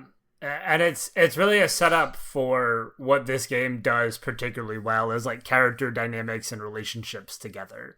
Yeah, because they build up Aerith and Tifa as friends much more than the original does. Like, they're besties. They make like a couple of other things going on. Like Barrett and Yuffie have this little rivalry almost in the beginning. Barrett and Red are like friends now. That they're like compadres, like we love to see the Barrett Red dynamics too. Like all these characters have dynamics and interactions that aren't as focused in the original game, I feel like. Yeah, and your boy, we'll go ahead and just give credit where it's due. Maximilian Dude. Some of the stuff we're going to be talking about are directly pulled from his theories or his chat's theories. So he has like 15 hours of like content that he himself has like created through like Twitch streams and things of just like theorizing and like story structure that I've watched most of. So and he's noticed a lot of really cool details because like I noticed at the end that Barrett calls Red what's his name, Nanaki? Nanaki. Yeah, Nanaki. But Max pointed out like no, that's the whole game. Like Barrett never calls him Red as soon as he learns his actual name. Like Barrett just has this like connection to him and this appreciation for like who he actually is. So that's cool. I guess we got a little off topic here. Let's go back to the plot. I'm sorry. No, that's not. It's hard not to. Well, but I think a lot of what the rest of this game's plot is up until the end is focused on these kind of character dynamics. It's true. So even because you go through. What's the next like big story section after you come out of Calm? It's like you get to the Midgar Zomar or whatever, the big snake from the first one. There's an interesting thing that occurs, which you pointed out to me, is that Sephiroth actually like saves Cloud here in this fight. Yeah, and that's when he sent because like the Midgar however you pronounce it, right? The Midgar Summer or whatever. Yeah. Like takes Cloud and like submerges him underwater, like attacks him underwater, and Cloud looks like he's drowning, and then Sephiroth like saves Cloud, brings him up to the surface, and like throws the giant snake onto the spear or onto like the spike, like you see in the original game. That like iconic image of the on the snake, which is such a cool image, and that they recreated here. But the important part, right, is that like Sephiroth saves Cloud because Sephiroth needs Cloud alive for whatever reason. It feels very purposeful that like Sephiroth needs this man to live. Yeah, so that happens, which is super interesting because it establishes immediately that like, oh, Sephiroth wants Cloud to live. From there, you proceed through the Mithril Mines. The Turks get introduced again. You get to meet Elena. She's pretty cool. I like her in this one. She has I like Elena. She's fun. She's kind of like brash. Yeah, she's got that. It's a huge contrast. She's sassy to the other Turks for sure. Yeah. Oh, for sure. She's very sassy. She's very like hot-headed. Yeah. When you come out of that, you end up in Junon, and you start getting involved with like what's going on in Under Junon, and then you do the dolphin thing, which is a much more fleshed out dolphin minigame than the original. I didn't even know this was a thing in the original. Like when I did the dolphin minigame, I was like, there is no way this nonsense is in the original game. But sure enough, it's there. Yeah. It's a very different form, but you do use a dolphin to get up onto a platform to get into like the Shinra part of Junon. That is what happens. Which is just absurd, but I love it. Like I love how they don't shy away from the absurdities of that. They're just like, yeah, we're gonna recreate that thing. We're gonna flesh it out. We're gonna make it a whole minigame. It's pretty fun. Like, and then this part is a huge love triangle part because it's Cloud, Tifa, and Aerith dressing up as Shinra soldiers and like infiltrating the 7th company, some company. 7th Infantry. 7th Infantry, yeah. And this is a fun one because the idea is that you're going to have to be in this military parade, and so it's a big like quick time event minigame thing. And in order to get the best lineup, you have to go around and recruit these various like squads to your company. And that was a lot of fun. It was really goofy. There's that one part where you go into that bar and Rude is in there. My God. It turns out that this bar is only for bald people. And they're like, sorry, you're going to have to leave. There's like this like whole song and dance and everything. Like it's crazy, so good. Yeah. In particular in that section, I really liked whenever you go to the like, there's like that club on like the second floor or whatever of this like shopping strip. Oh yeah. And you go to this club and Elena's just sitting there like moping about how she lost in the mines, and she's just like all sad and like depressed and like drinking at the bar by herself. And I just thought that was hilarious. It's definitely cool they throw a couple Turk moments in there that you can kind of see them in a different light because they don't know it's you. Right. Yeah, that's really fun. I loved how everybody in the 7th Infantry was just like 90% of them were just like, God, can you stop interrupting me? And then the other one's like, wait, look at the helmet. And they're like, oh my God, I'm so sorry, Captain. And it's just like, how do you not realize the Shinra captains have a totally different helmet than the normal soldiers, and they all don't notice it. It's so funny. But they do notice it, but only after not. It's just so weird. Right. It's like they insult you first, and then they realize that, oh shit, you're the captain, and like immediately backpedal, which is so funny. Really it's such a good little bit. And so from there, you end up getting onto the boat, right? Do a Queensblood tournament. Yeah. We love that. In between that, like Yuffie shows up and tries to assassinate Rufus, which oh yeah, forgot about that. Which when you're the winner of the little parade, and I don't know if it's different if you like do really bad because how could you? But you get to go up and like talk to Rufus, and he kind of realizes who you are. You start to make a deal with him, and he's basically like, "Listen, what I am after is like the death of Sephiroth, and if you can help me achieve this, then I'll stop like messing with Avalanche, all this other stuff." And as soon as you're kind of about to make this deal, Yuffie tries to assassinate him. And of course, like she fails, and then he thinks you're like part of it. And of course, afterward, Barrett is like, well, nothing good ever came from making a deal with Shinra. Wink, wink. I know a lot about that. So that's a fun moment. True. So then, like you said, you end up on the ship where there's this really cool Queensblood tournament, and then some Hojo experiments get let loose. There's some goofy moments with Tifa and Aerith being like, "Oh, boys are stupid," which is it's so cute to see their relationship like blossom in this game. I really love. Yeah, that. It is one of the highlights as far as like the relationships they decide to kind of elevate in this one.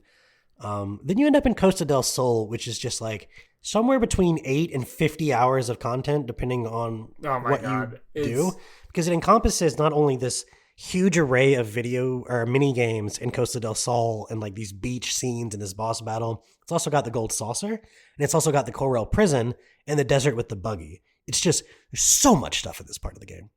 It's the best region in the game, I think, by far. Yeah. And it's got the most to do. It's the best designed, like, to go from the like beachy, like pretty tropical feeling of Costa del Sol and like the immediate exit of that into the more like deserty, like wastelands part of the Golden Saucer is so cool that it's all one area. Yeah. Because some of the areas in the game are kind of like, here's your kind of region, like this is what it is. There's maybe a little bit of variety, but like it's mostly this thing. The grasslands is all grass, Cosmo Canyon's a bunch of freaking mountains and canyons and whatever. Yeah. But like Corel is so diverse. It's so cool. It really is. I love that part of the game. I got so distracted by all the stuff there is to do.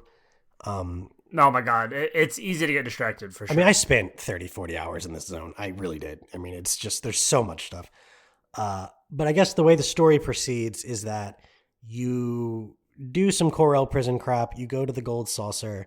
There's the whole dying thing, right? So, you know, you're on your casual date and it gets interrupted by someone shot up the place and the person had a gun on their arm. And you're like, Barrett, that's the only person with a gun on their arm in the whole world, right?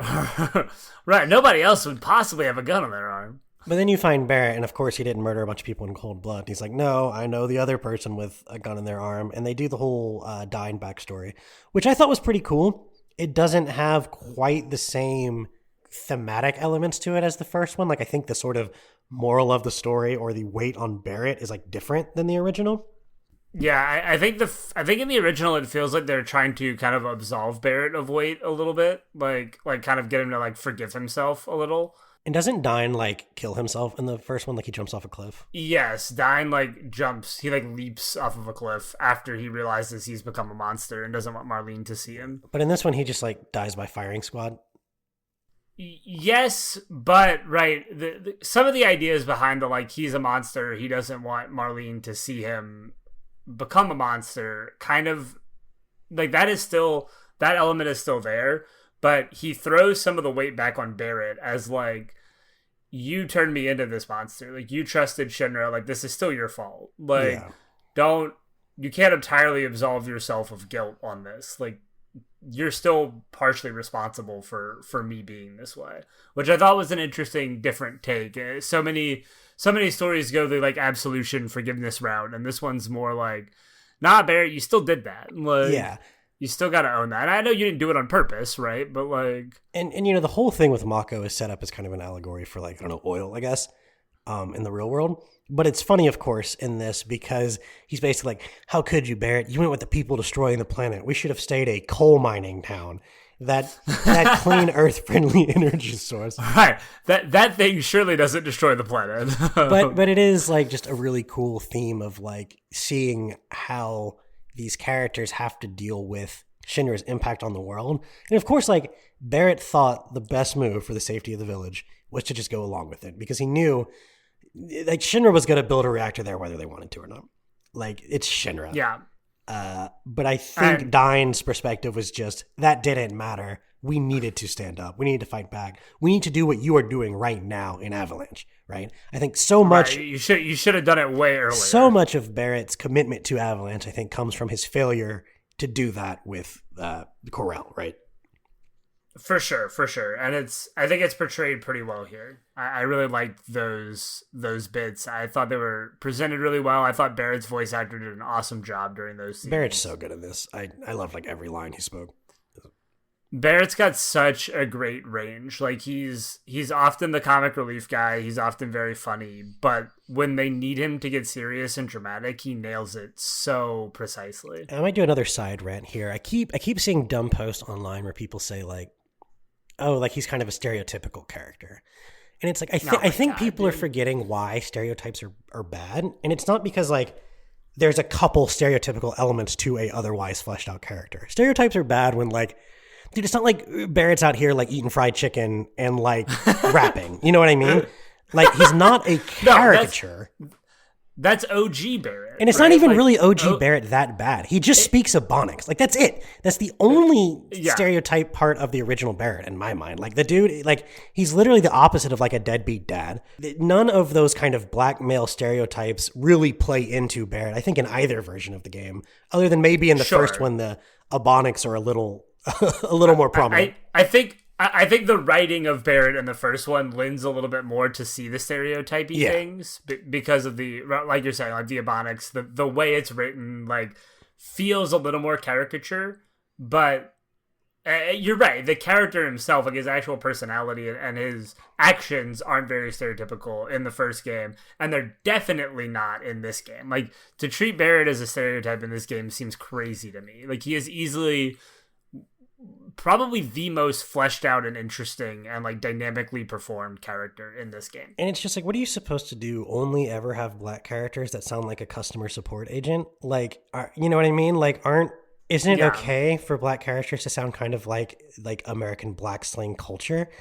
Right. Like, Barrett is a very deep and developed character who happens to use some of those, like, some of the characteristics of like black Americans, right? Like that, and that's like not a problem. It's also not an accident. Like, Square knew like this was like with the original game, like this was going to be a big thing in America, right? They pushed way harder for this one than any of the other Final Fantasies. They wanted a character that felt very American, and like I think Barrett does. Yeah, in a good way, right? Yeah. He has a lot of good qualities. So anyway, after that whole deal, where do you end up after all of that? Is it Gongaga?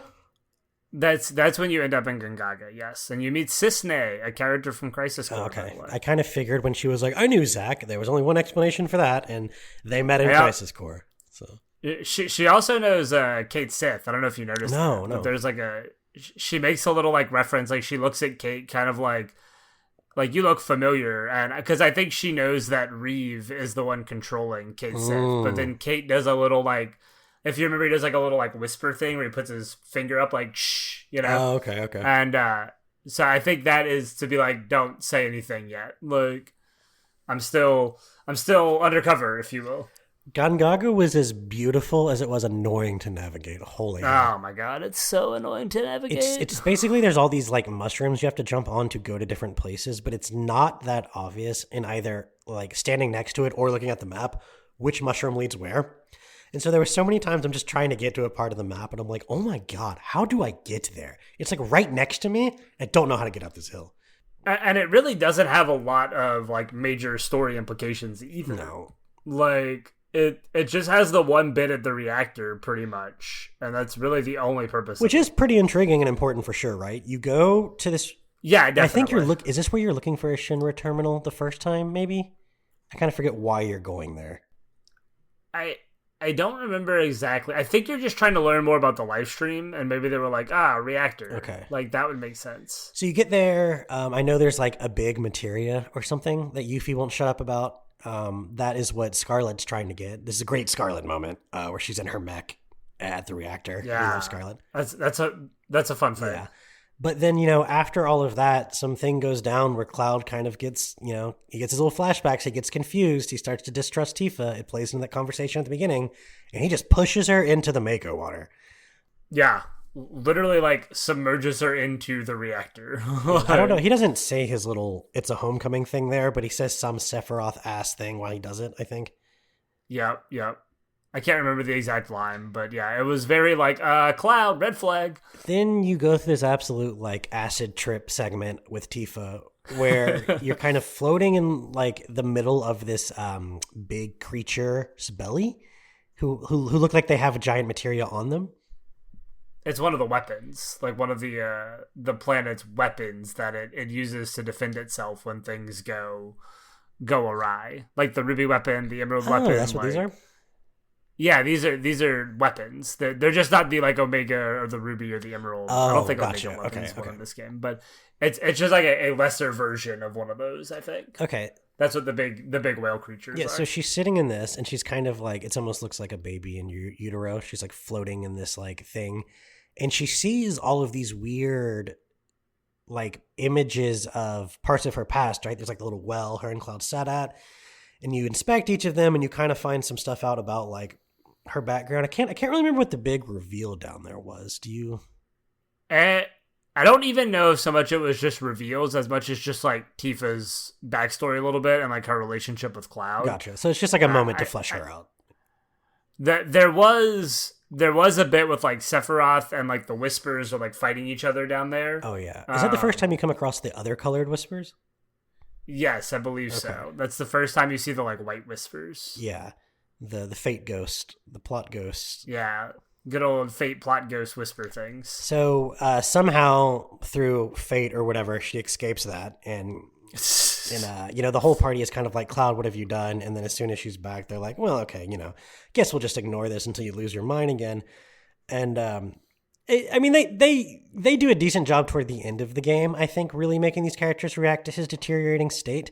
But there were parts in the middle where I was like, I feel like these guys would be a little more wary of this dude after this. But I definitely agree with you. That was one of the things that was a little jarring to me. It was like, why are we just like letting Cloud just like why is that not a bigger concern that he just pushed Tifa into the Mako, and like Tifa's like so quick to be like, yeah, it's all good, like we're fine, and it's like, dude, he almost killed you like 3 seconds ago. It's a little strange. But so then from there you find out that like you need to get to this Nibelheim reactor, right, for the terminal, but you're gonna cross through Cosmo Canyon first because like Red's like, oh, all the hippies there know everything about the live stream. Like they can certainly help us figure out what the heck just happened to Tifa here, right?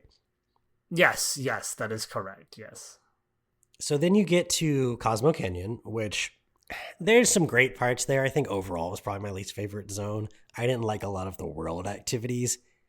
And the glide felt like it should be way more fun and freeing than it actually ended up being. And I think the water jets in the next one were better.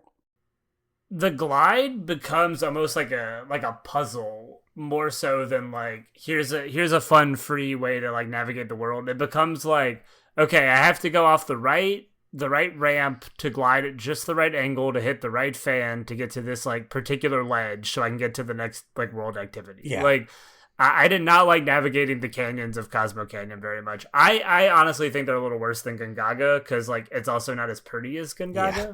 So not a huge fan of the navigation in this zone, but the story stuff that occurs like around the actual Cosmo Canyon like town is pretty cool. They add this whole layer of backstory to like the Gi, who are the kind of ancient enemies of the Cetra, and they're extraterrestrial, right? So they don't. When you learn that everything dies goes to the live stream, you also learn that that doesn't happen to the Gi because they're not from here, and that's where the new origin of the black materia is from, right?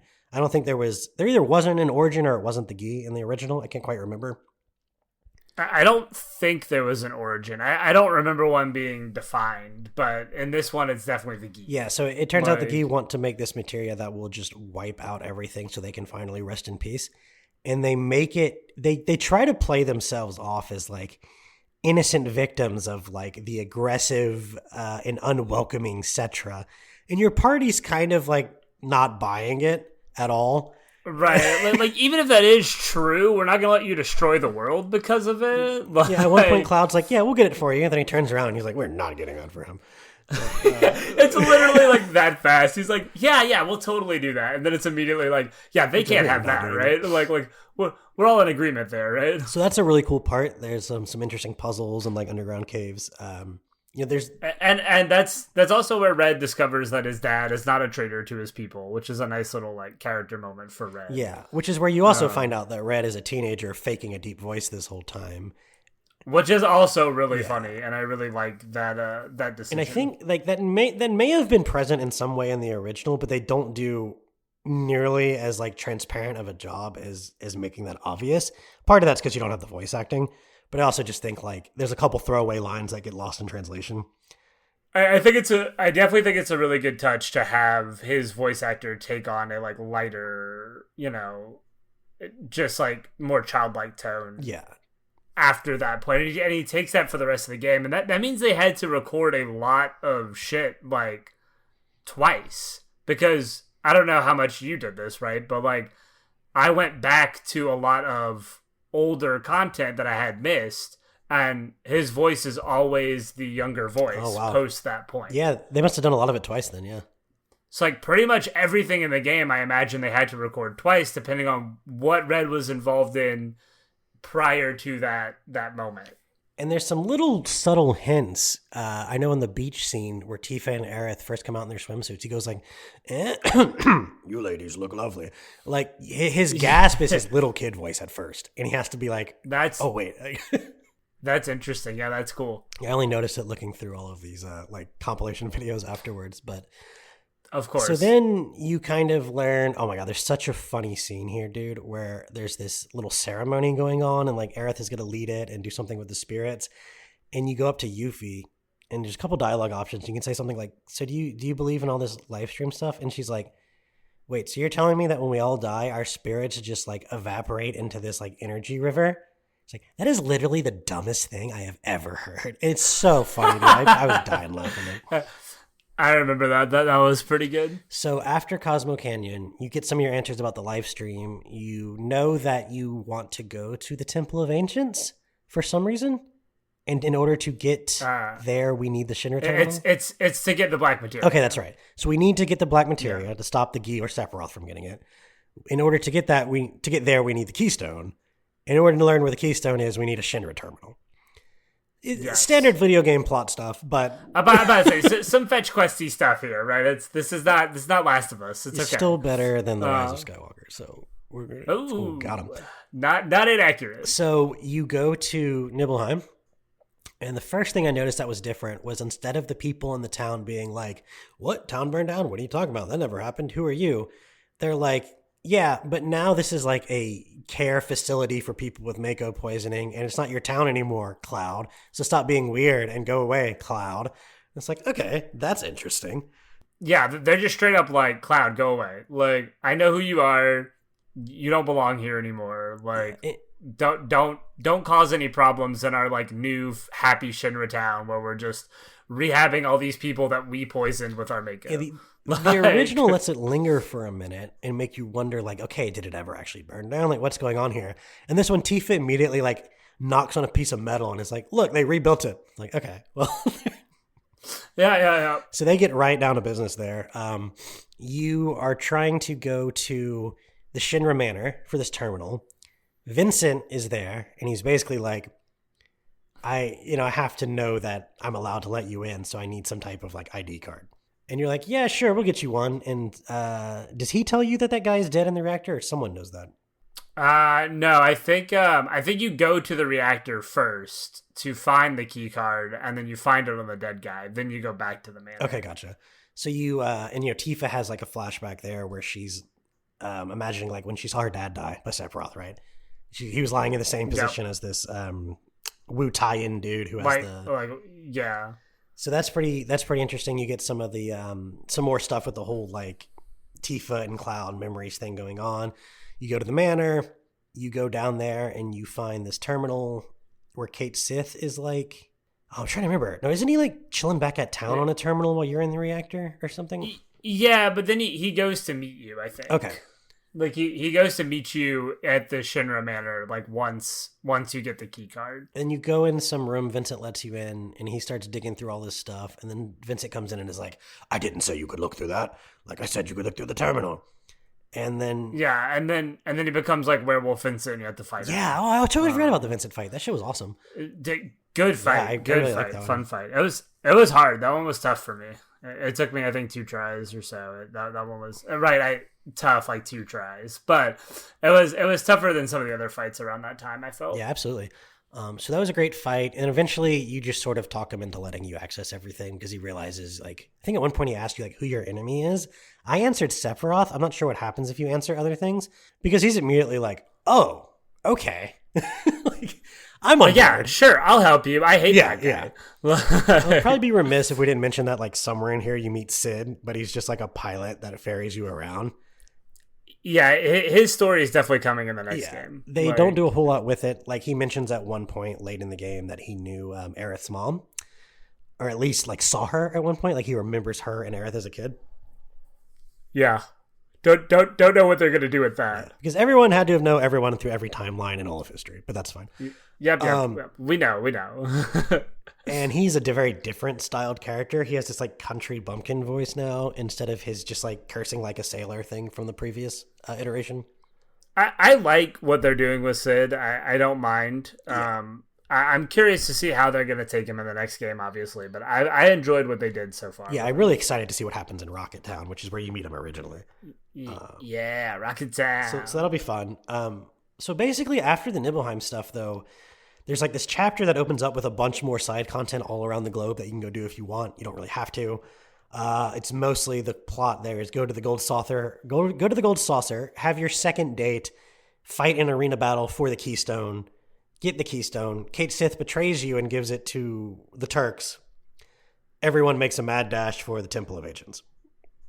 That's where the Loveless play happens. Oh, it's so good. Just wanted to reiterate. Loveless is in that chapter 12 scene. It's awesome. It really is great.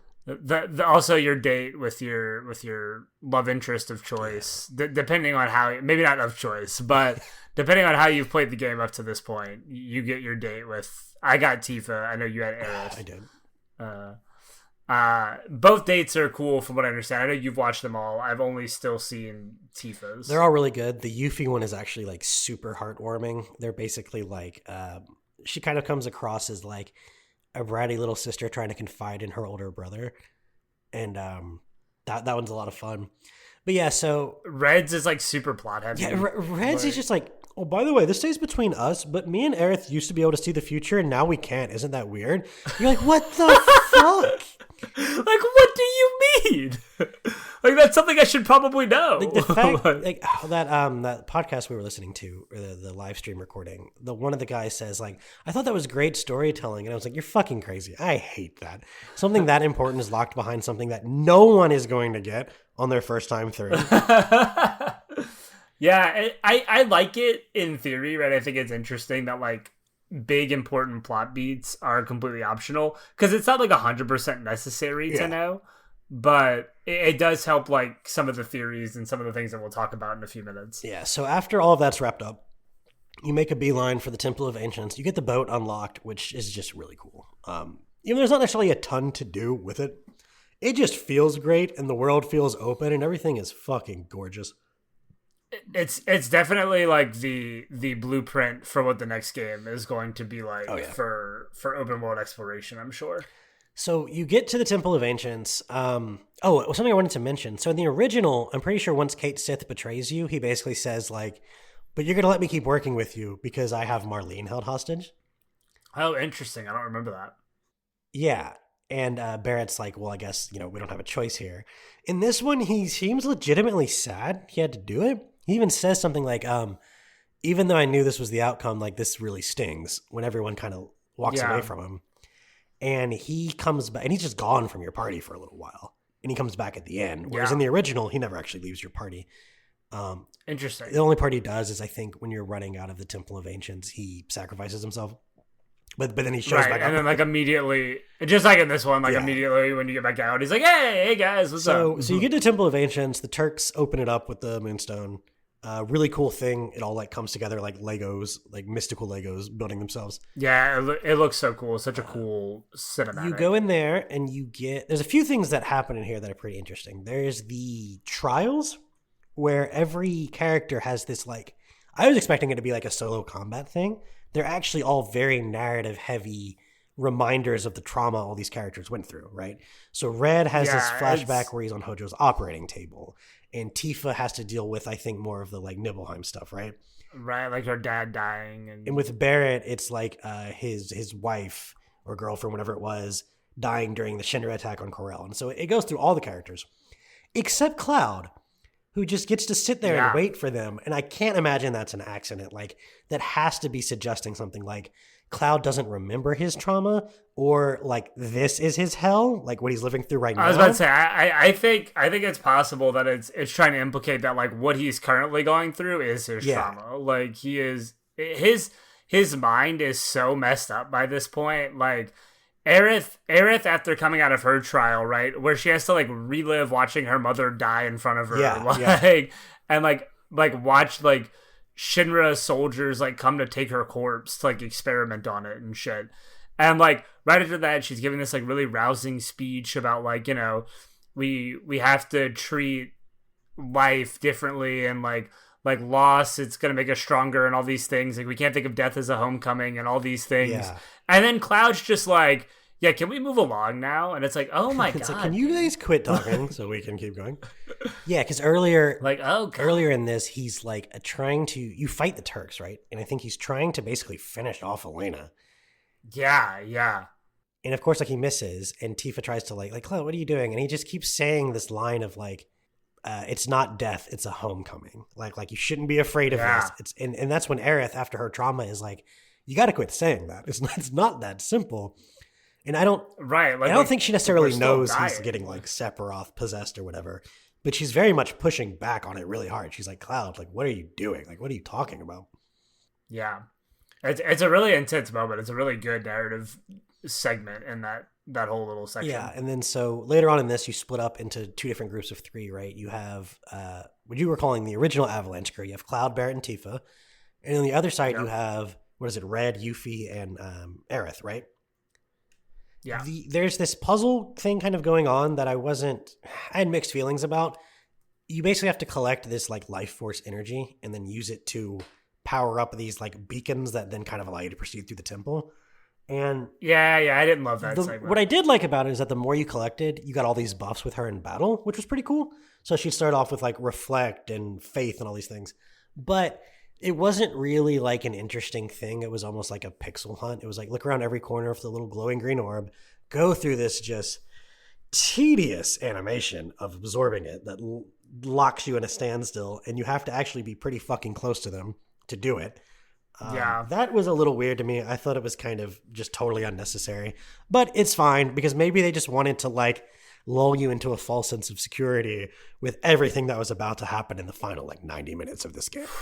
Oh man, what an intense 90 minutes it is. And it basically starts with like, are you trying to escape? Does Cait Sith come back in your party before the Sephiroth fight? No, I don't believe so. No, he does, because right before there's that thing that says like, make sure everyone's equipped, and I didn't equip Cait Sith. He's back in it, but I don't think you can use him. Like, oh, I see. He comes back narrative wise, because right, what happens is you take the black materia out of the Temple of Ancients, and that's when it starts to crumble, and then. Like Cait Sith is trying to hold the temple up, and you're like running out, and then he gets crushed, but then he pops right back up right after. Like, hey guys, I'm a robot. There's a lot of me. Yeah. But that's when Sephiroth shows up to try to take the black materia from Cloud. Right, and I keep getting the Temple of Ancients confused with like wherever that altar is afterwards. They end up in. That's the Forgotten Capital. Two different things.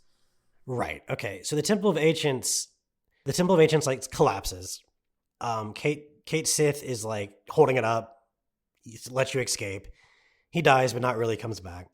You're now on your way to the Forgotten Capital, but there's that whole kind of like forest that's like trippy. Well, you have the Aerith Cloud dream sequence thing, I think is technically right before that. Where they're in this like alternate timeline almost.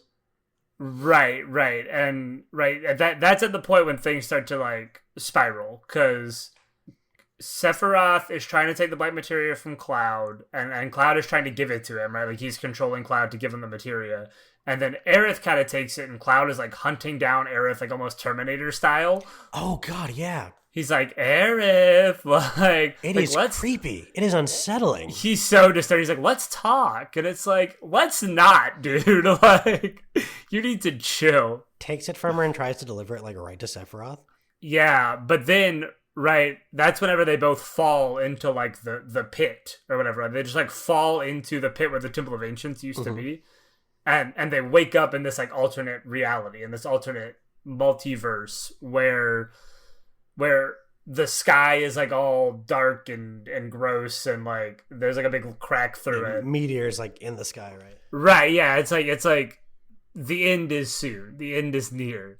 And Aerith and Cloud kind of have this like really touching like little date thing that they do where they're like walking through town and like trying cookies and like buying gifts for each other and like taking a picture, all while the world is like crumbling around them. All these NPCs have this very just like really kind of unsettling, like, oh, I really wish I could have perfected that cookie recipe, but you know, we've only got like 8 hours left. Oh well. And it's like, what are they talking about? Right, like shucks. And it's like, you don't seem very concerned by this, which is actually very plot relevant, right? Because Sephiroth You hear his voice at one point during this sequence where he's like, so that's where you've been hiding. Yeah. In this world where everyone's accepted their fate, right? Because Sephiroth is at this point where we're supposed to believe, I guess, that Sephiroth is hunting Aerith through these timelines, and she's kind of hidden in this one, right? Yeah. We didn't talk at all about Zack, so some of this could be confusing. Yeah. But like, this game is playing with alternate timelines, and one of them is a timeline that Zack is in, which is separate from this one that Aerith and Cloud are now in. But like, yeah, basically throughout the story, you get these. I was gonna call them flashbacks, but I guess they're not really flashbacks. They're like peeks into this alternate reality where Zack survived that like skirmish in the desert at the end of Crisis Core. Is it? Yes. Yeah. And he drags Cloud and Cloud and Aerith to Aerith's mom's house, and they're like in comas. Yes. And they're basically taking care of them until they wake up. And during all this, he meets Biggs, but it isn't just like new reality Biggs. It's the original Biggs who's like, somehow I got here. And Zack says the same thing. Yes. He's like, yeah, dude, I was going to die. And suddenly there are all these weird wishy whisper things. And now I'm not dead. And Biggs like, yeah, me too, man. I was like basically past the point of no return. And suddenly I woke up. So that's super interesting. Yeah, I think a lot of that is dealing with Sephiroth's converging of the timelines, which we kind of figure out here very shortly. Because I think, isn't it right after this dream sequence, right? Like we're doing this whole thing with Aerith, and Aerith gives Cloud the white materia from this timeline, and like pushes him into this portal back into their reality. Yeah. And right, that's kind of Aerith saying goodbye to Cloud. Like that's Aerith's moment of peace with Cloud, because I think Aerith knows that she's about to get stabbed by Sephiroth. Yeah, exactly. Like in the original game, you know, when they go to the Forgotten Capital, Aerith's trying to pray. Sephiroth comes down, runs her through. Iconic scene, we all know. Cloud puts her in the water and she like falls down there. Aerith is dead. In this one, it doesn't happen like that. And I think it's really hinting that it doesn't quite, I mean, it does and doesn't, right? But it's kind of hinting at all this as it leads up, because Aerith is doing this stuff and she seems to know what's going on, and she's kind of taking control of all these different events going on in these different universes, and she's given him that white materia. And you can already tell it's headed toward a very different place. Yeah, a different but potentially similar place. Yeah. And that's kind of what we see happen as we get to the Forgotten Capital. Yeah, so I can't remember whether we see some of that Zack stuff again, you know, the one where he's at like the literal crossroads. Does that... I think... I can't remember exactly where that is in the timeline. I think it's right around the same point, though. Yeah. We're seeing, like, Zack going through different routes, and each one of them ends up with him dying the same way that he does in Crisis Core, basically. Yeah, so you eventually get to Aerith praying, where she is. And Sephiroth, like, is coming down, and you're doing this little sequence where, like, the designers of this game love this thing to do, like, the haptic feedback on the triggers, and you alternate them to do very serious moments where you have to plod forward slowly. Kind of strange, but kind of works here. And what's interesting about it is you're trying to get to the altar to deflect, like, Sephiroth's blade. And not only are the white whispers that we think are tied to Aerith pushing you back, because we assume that she knows that she needs to die for this plan to kind of work, but also the black ones from Sephiroth seem to also be pushing you back, which is very strange. It's like neither one of them, you would think they'd be opposing sides of this event. Right. But for some reason, they're both encouraging you to not save Aerith. And then, of course, like... Right, like Sephiroth still wants to kill Aerith, and Aerith still wants to die. But there's this implication that both Aerith and Sephiroth know more than, like, what the audience or Cloud or anybody else knows. Right? Like, there's a sense that, for lack of a better term, I've been calling them Omni Aerith and Omni Sephiroth, right? There's one Aerith and one Sephiroth that, like, really understand what needs to happen to get the best result for the planet for each of their desired goals, right? And you would think they'd be on opposite sides, but it feels like they're kind of together, which is interesting in this moment. Yeah, and so what ends up happening is you kind of see Cloud get his sword in the way and deflect the blade, but then you just start to see, like, multiple outcomes happening, like, simultaneously. So, like, Aerith falls into his arms, and it's like, in one scene, she seems fine. And the next, it kind of flashes the screen, and she's got blood all over her. You know, the implication being that she did get stabbed. And so it's very clear in this moment we're not quite sure either what has happened, where it has happened, and who knows it's happened, and who thinks what has happened, right? Yeah, it's very ambiguous on purpose. And of course, Cloud is reacting very differently than all the other characters to Aerith's death, which heavily implies that, like, he either exists between worlds or he can't accept her death, or something's going on where he's experiencing a different outcome than the rest of the party. Yes. I think, right, what's interesting here, the things that we aren't seeing are the things that would indicate Cloud has accepted that Aerith has died, right? The setting her in the pool, the like at one point he says something like, Aerith, wake up, and she like opens her eyes and starts talking to him. Yeah. But like when you see Tifa run into that same like similar point in time, like Tifa runs up and she looks horrified because she's seeing Aerith like fucking dead. Yeah. Like, so there is some ambiguity there, which I know some people who have experienced the ending have not liked that ambiguity because they felt like it took some of the emotional impact out of it. So how did you kind of feel that they portrayed that? Like, did you feel like some of the emotion was pulled out of that scene? It definitely takes the emotional weight out of it, but I don't think that's an accident. I don't think they thought this was going to have the same impact.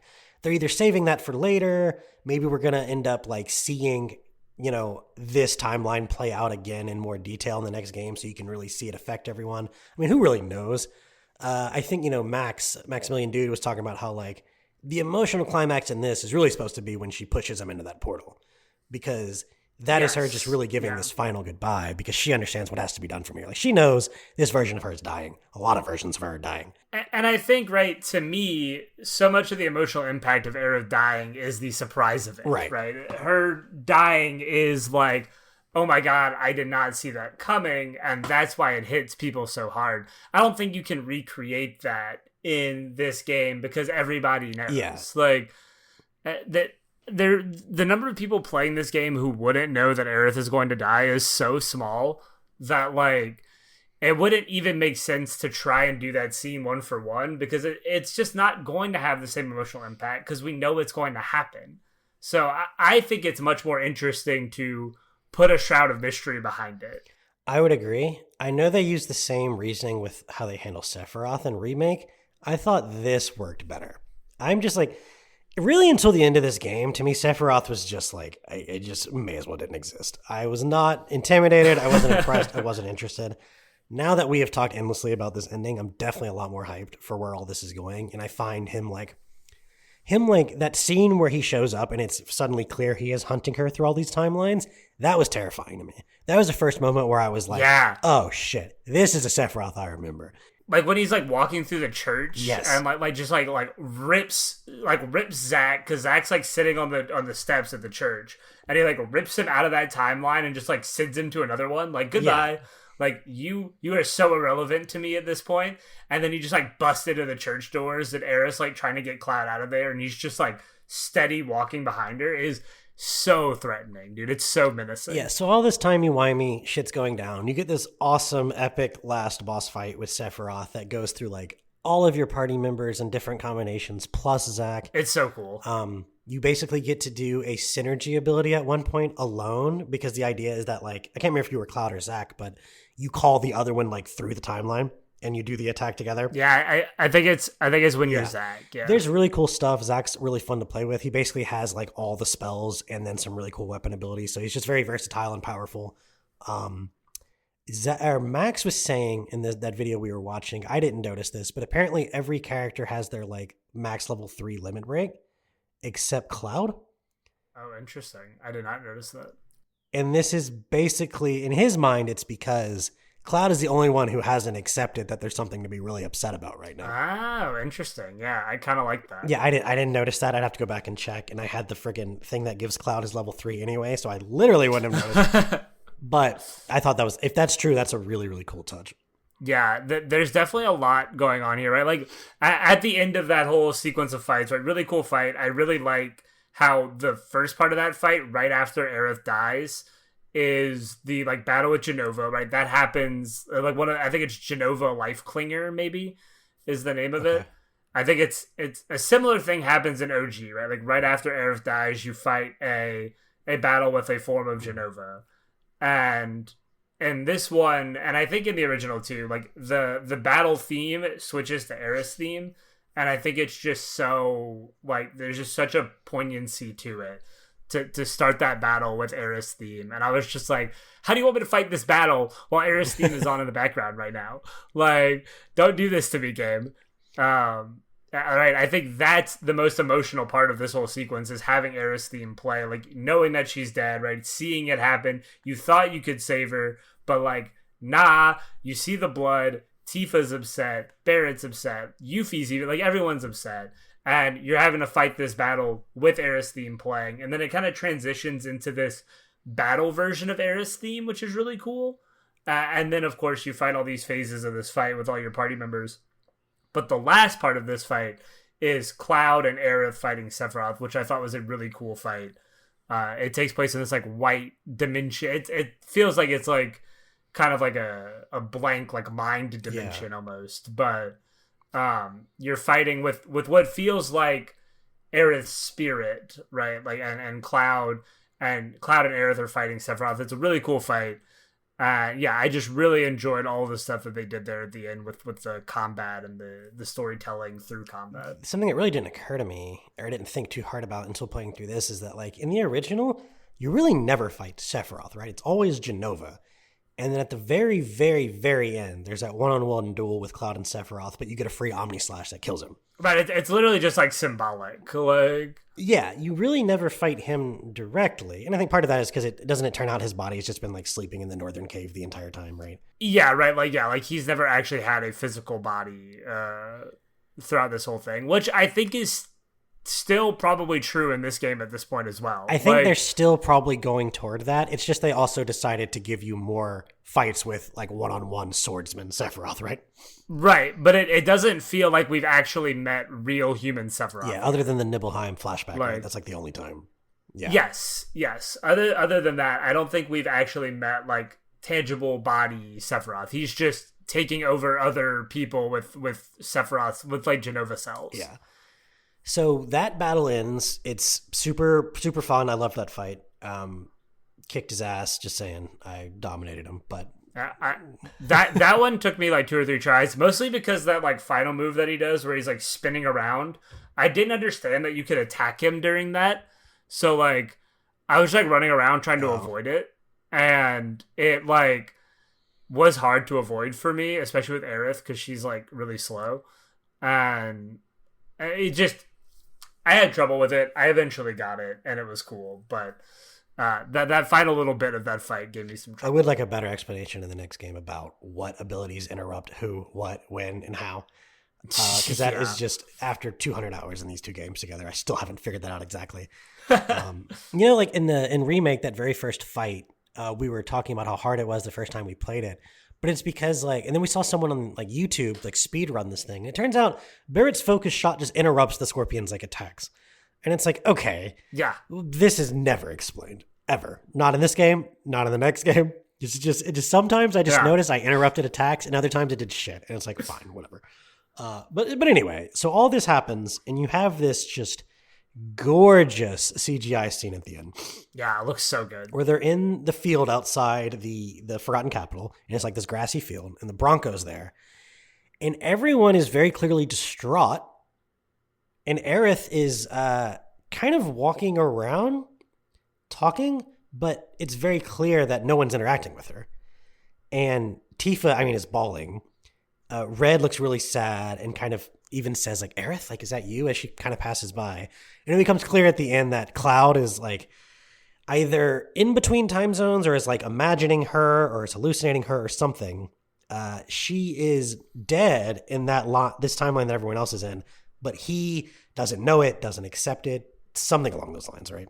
Yeah, that's my thinking, is that like this Cloud, or this Aerith that Cloud is seeing here at the end, is a figment of his imagination. It's something that he is projecting because he has not accepted that Aerith is dead. And I think that the scenes that this game has chosen to exclude, like Cloud putting her into the pool and like us seeing that moment of finality with Cloud, I think that's a very intentional choice, because Cloud has not yet accepted that Aerith is gone, and he's projecting that she's still there, and just kind of, I think he just kind of assumes that everybody else thinks she's still there too. Like, because he just has no regard for their feelings in this scene. Like, I think one of the things I really like about this ending sequence is while they're all sitting there by the pool that Aerith has presumably been like laid into and like laid to rest in, everybody's like sad, and Cloud's just like, let's go, guys. Like, what are we all sitting around here for? Yeah. And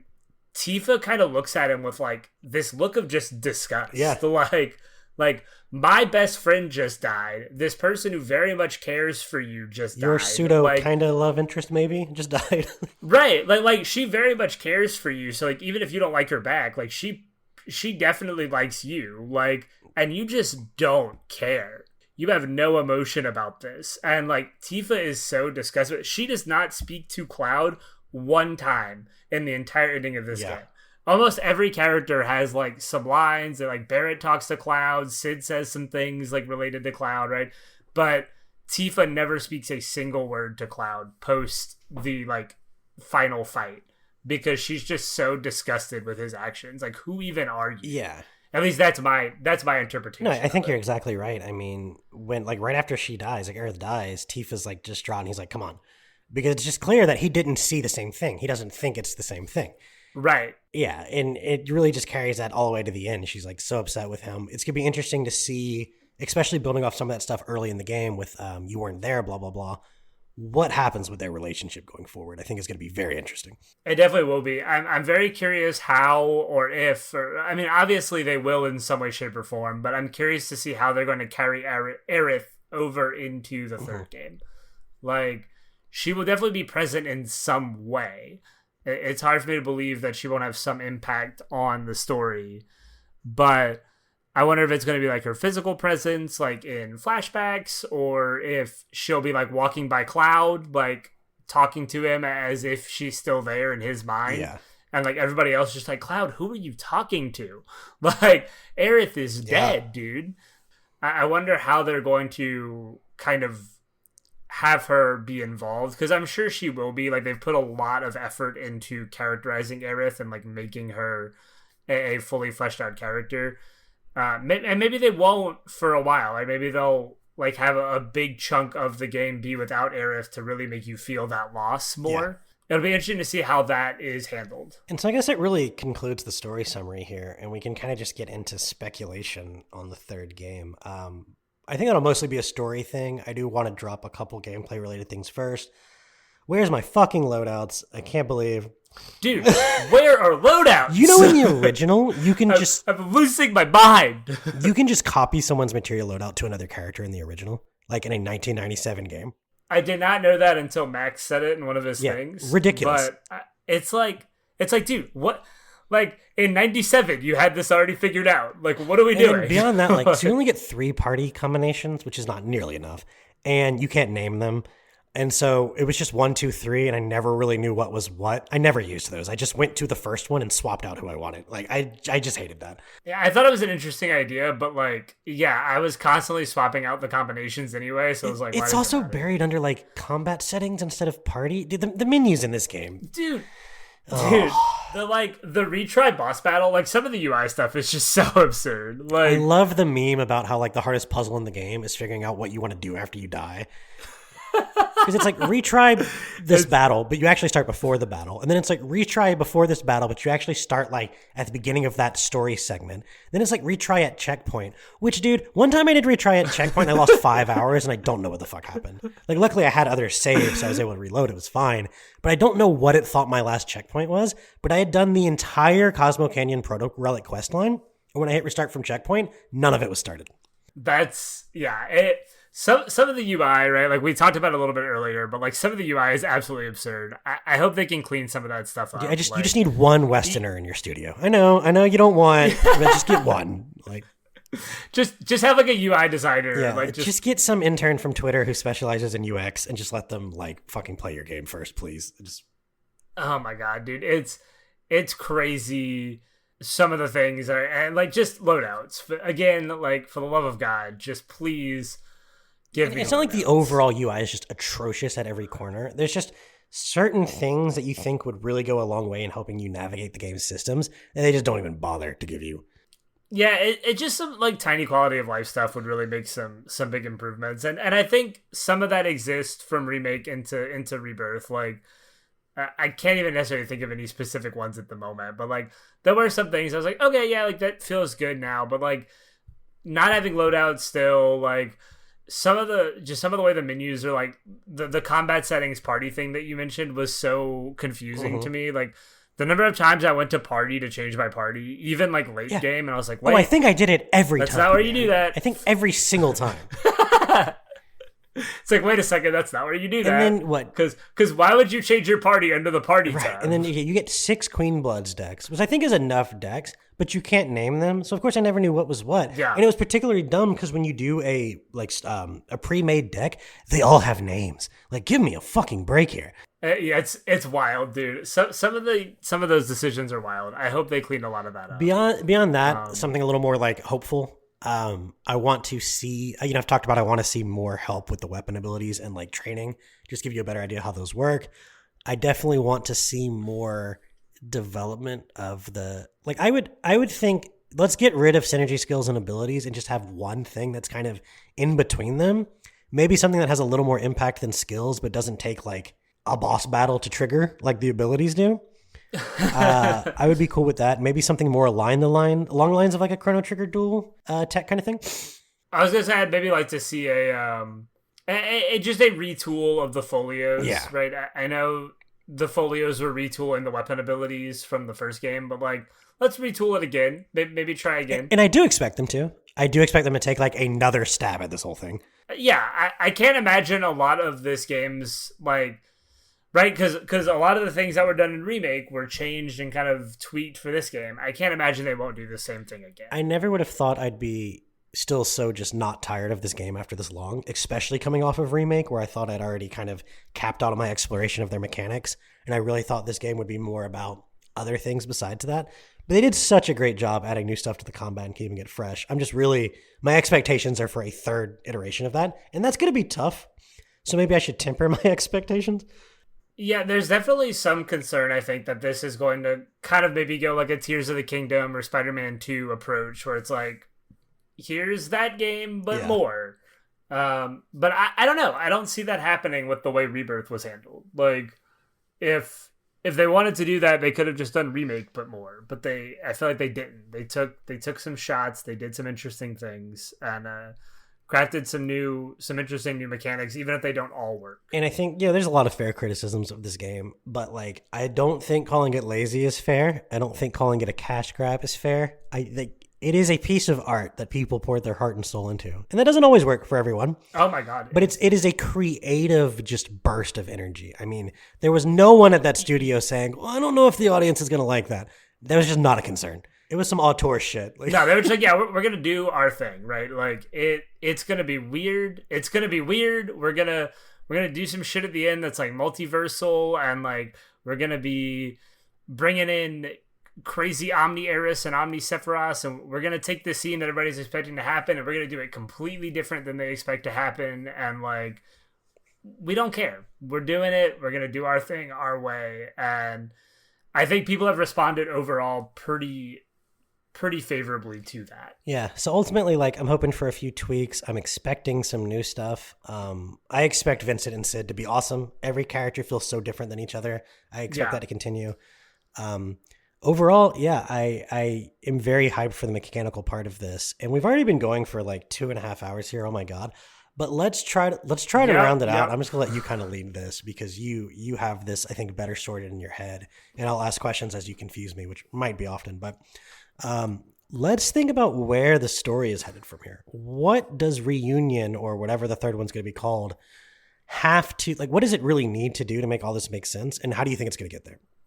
Yeah, it's interesting because I feel like at the end of this game, we're approaching a point that is Sephiroth has converged most of these timelines, I think, right? I think part of what this game does is it tries to blow open this idea of a multiverse and show, like, okay, every action will create a new multiverse. If Zack goes this way to help Cloud, we get a new stamp, which means a new multiverse. Like, we're really trying to blow open the idea of multiverse. But I think something that's maybe not going to play well with everybody who's like invested in this multiverse idea is that by the end of it, Sephiroth has converged most of these timelines together, right? Like, I think that's what we're kind of seeing at the end of the game is Sephiroth bringing all this stuff together and being like, it doesn't matter. Aerith, I'm going to hunt her down in every timeline that exists. Once I kill her, I'm going to bring that timeline back into the live stream, and we're just going to have one timeline where I'm the supreme ruler of everything. And I really think that is what Sephiroth's in-game is. And right, I don't know. The thing that I still haven't 100% decided is what Sephiroth's ultimate end goal is. Is it total destruction, or is it like total like domination? Right? I don't really know which one they're heading for. It's weird with the Guy storyline now too, because while their motivations are different, it seems like their end goal might be the same, which is just for this whole world to stop existing so they can, you know what I mean? Yeah. So could Guy and Sephiroth team up in some way, shape, or form? Could be interesting to see if that happens. I don't know how that would happen, but hey, who knows, right? The possibilities are quite literally endless. They really are. I'm very curious to see how they're going to handle Cloud's like mind prison, like Zack reveal thing in the third game. Because I think a lot of that will focus on him accepting Aerith's death based on my assertions that like currently he believes Aerith is still kicking, right? Like he thinks he saved her. Like I think he is just unable to accept the fact that she is gone and that he saved her and that she's still hanging out with them. So right, he's gonna have to have this moment where this like come to Jesus moment where he will have to acknowledge that Aerith is dead, and I think that's going to be a pretty impactful emotional thing. They're gonna kind of use that as the basis for what they did with the Midel mind thing. I think instead of it being, it might have some of the Zack stuff too, but I think it's gonna be more about coming to terms with the Aerith, right?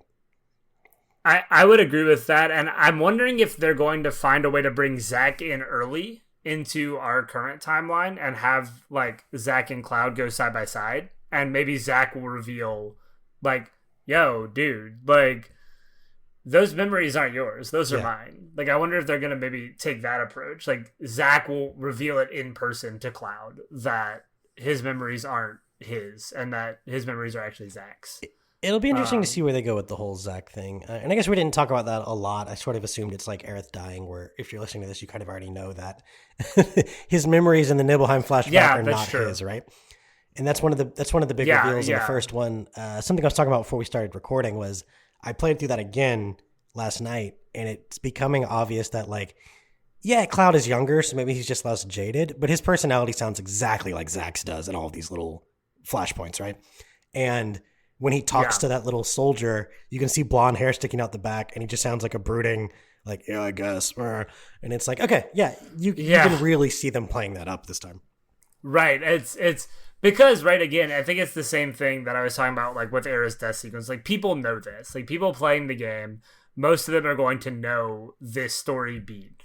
So they're trying to find different and more interesting ways to address some of these story beats instead of going one-to-one.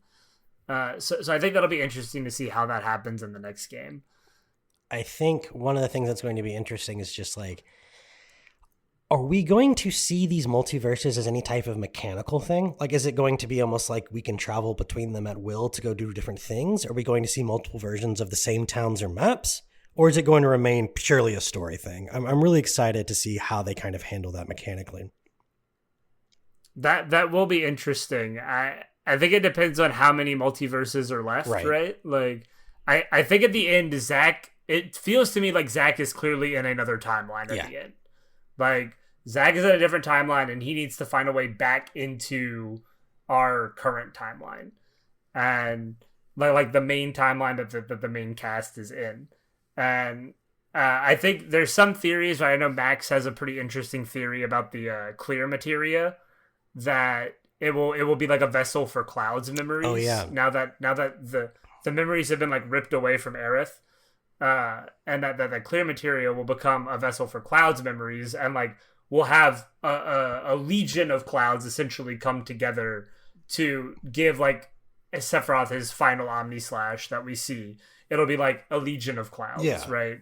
And I don't know how that's going to manifest visually or like mechanically, but like and narratively, that's an interesting idea of like kind of taking all the multiverse stuff and combining it together, like the ultimate. We have to stop Sephiroth for good.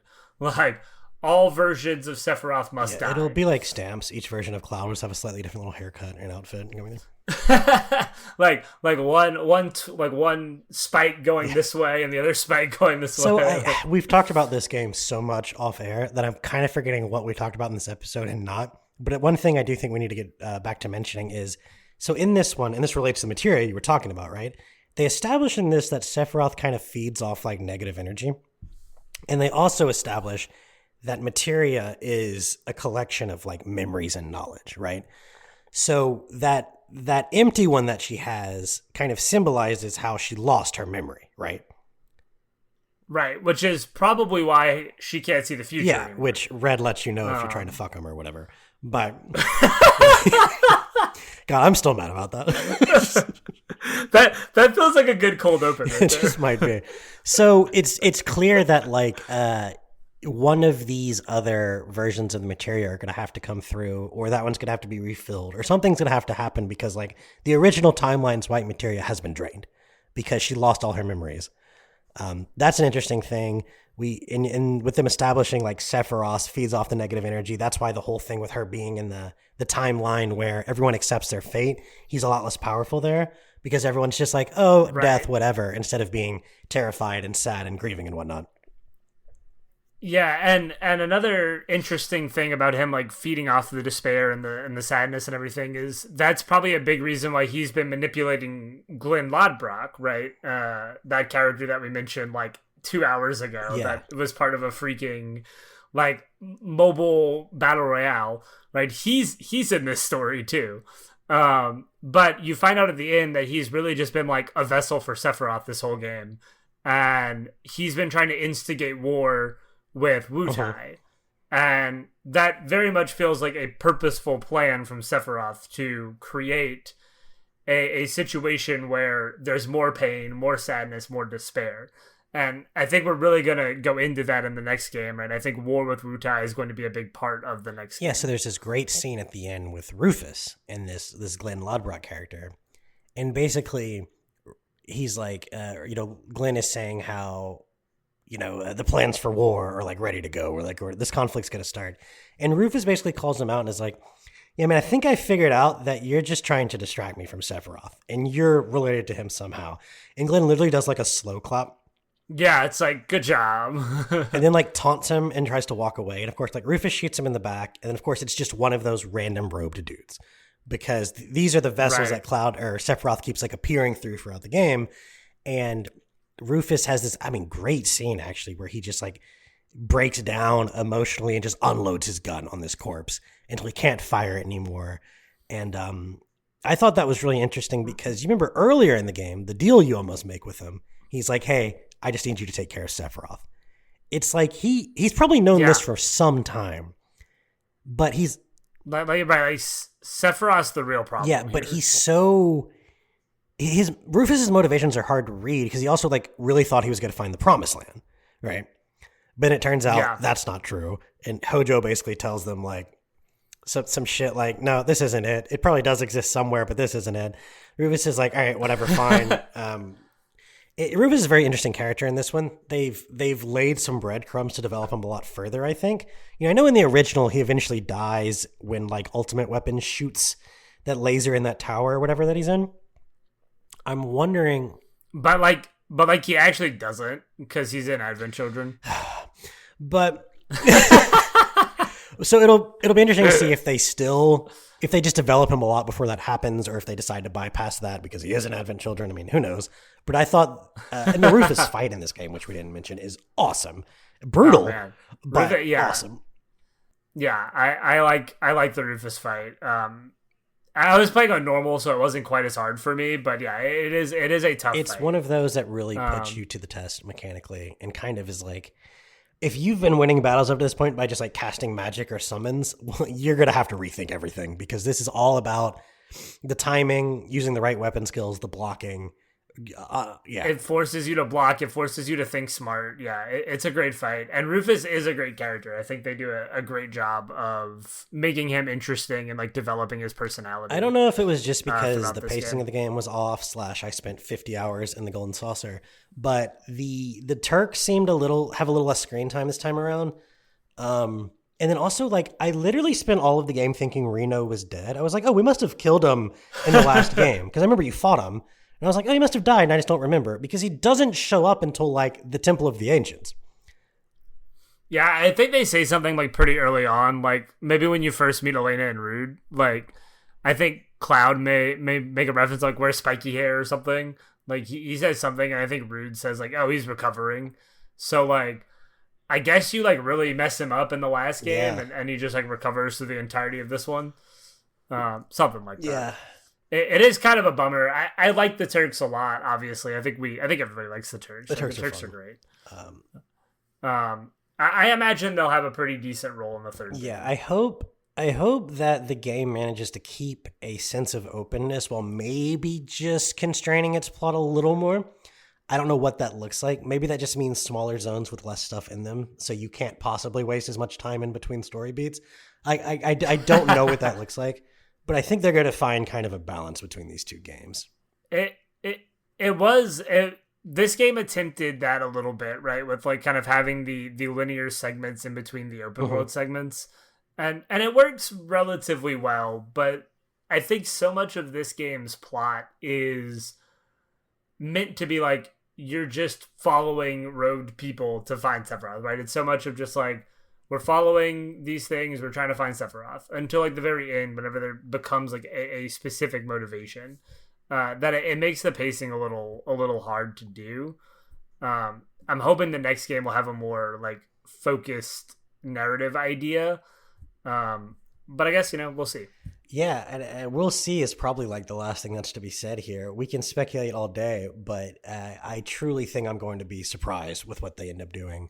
At least in part, right? I'm sure some of our theories will turn out to have some basis, but I fully expect some stuff to come out of left field again and blow me away like it has these last two games. For sure. I mean, right, if anything that the remake Rebirth project has taught us is that like they are really trying for some crazy stuff. That they don't want this to just be like a 1-to-1 recreation of Final Fantasy VII. Like they are trying to create a big project with a big scope and a big scale. And I think so far they've done a really good job. They've created an interesting, like kind of like you said earlier, right? It's a very artistic project, right? This is not something that they're just like, yeah, if we did a 1-to-1 remake, people would have bought it, but like that's boring to us, right? We want to do something new and different and creative with it. A group of very creative people were allowed to be very creative, and it shows in like every moment of this game, including the worst parts. But that's part of the creative process, right? Right. That's what it takes some time, and hopefully they can iron out some of that stuff, and there'll probably be stuff that we'll complain about in the next one. But if they get as much right in the next one as they did in this one, then I feel safe to say another 10 out of 10 game is on the way, right? Like if they can do as many things right as they did in this game, then I think we're in for a treat. And I really like that Peaks and Valleys approach, because when I think of something like, okay, was there anything in Assassin's Creed Valhalla as bad as Chocobo to Glide? No, there wasn't. But was there anything near as good as like the Zack fights or Queensblood or Chocobo racing or some of these boss battles? No, there also wasn't, right? Like I think you have to take some of those risks and truly try to allow people to flesh out the world and put their personality into it. Like I would love to know, like meet the people who worked on individual parts of this game, because each zone has like such a distinct personality to it. And you see so much, each character does, some of these weapons do. I mean, some of these weapon skills do. There's just so much of that creative energy in every aspect of this. And even though there were parts of it where I was worried we're going to feel like a kind of bog standard open world game, I never felt that way. It never got to me that way. I 100% agree with that. Like even the worst parts of this game at least tried something interesting and at least tried something different. And it results in what I think could be one of the most interesting and one of the best games that's been made in quite a while, if not ever. Like, this is a very, very good video. Yeah, I don't want to exaggerate, and I don't want to fall victim to recency bias, but is this the greatest game of all time? I mean,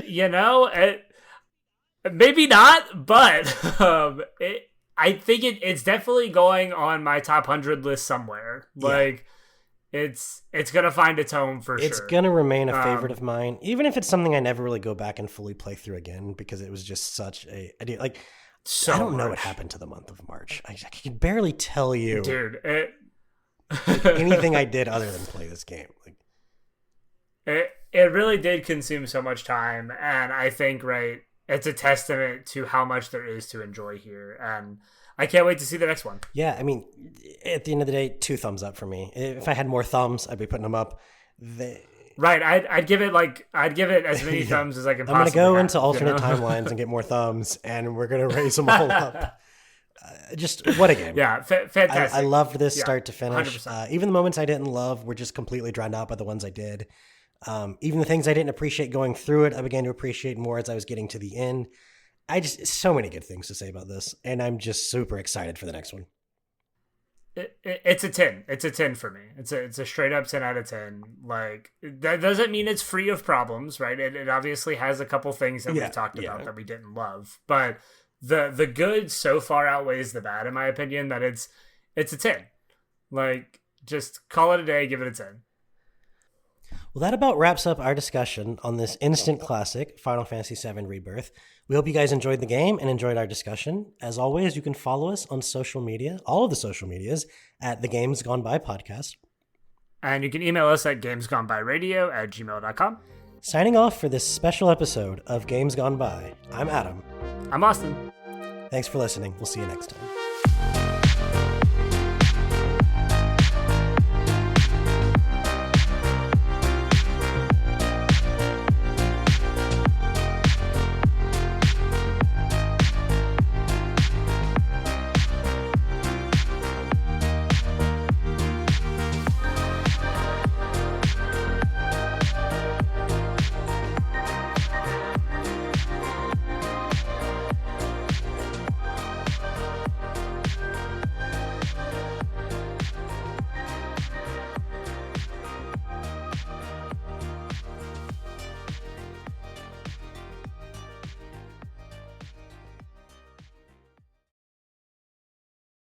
Do-do-do-do.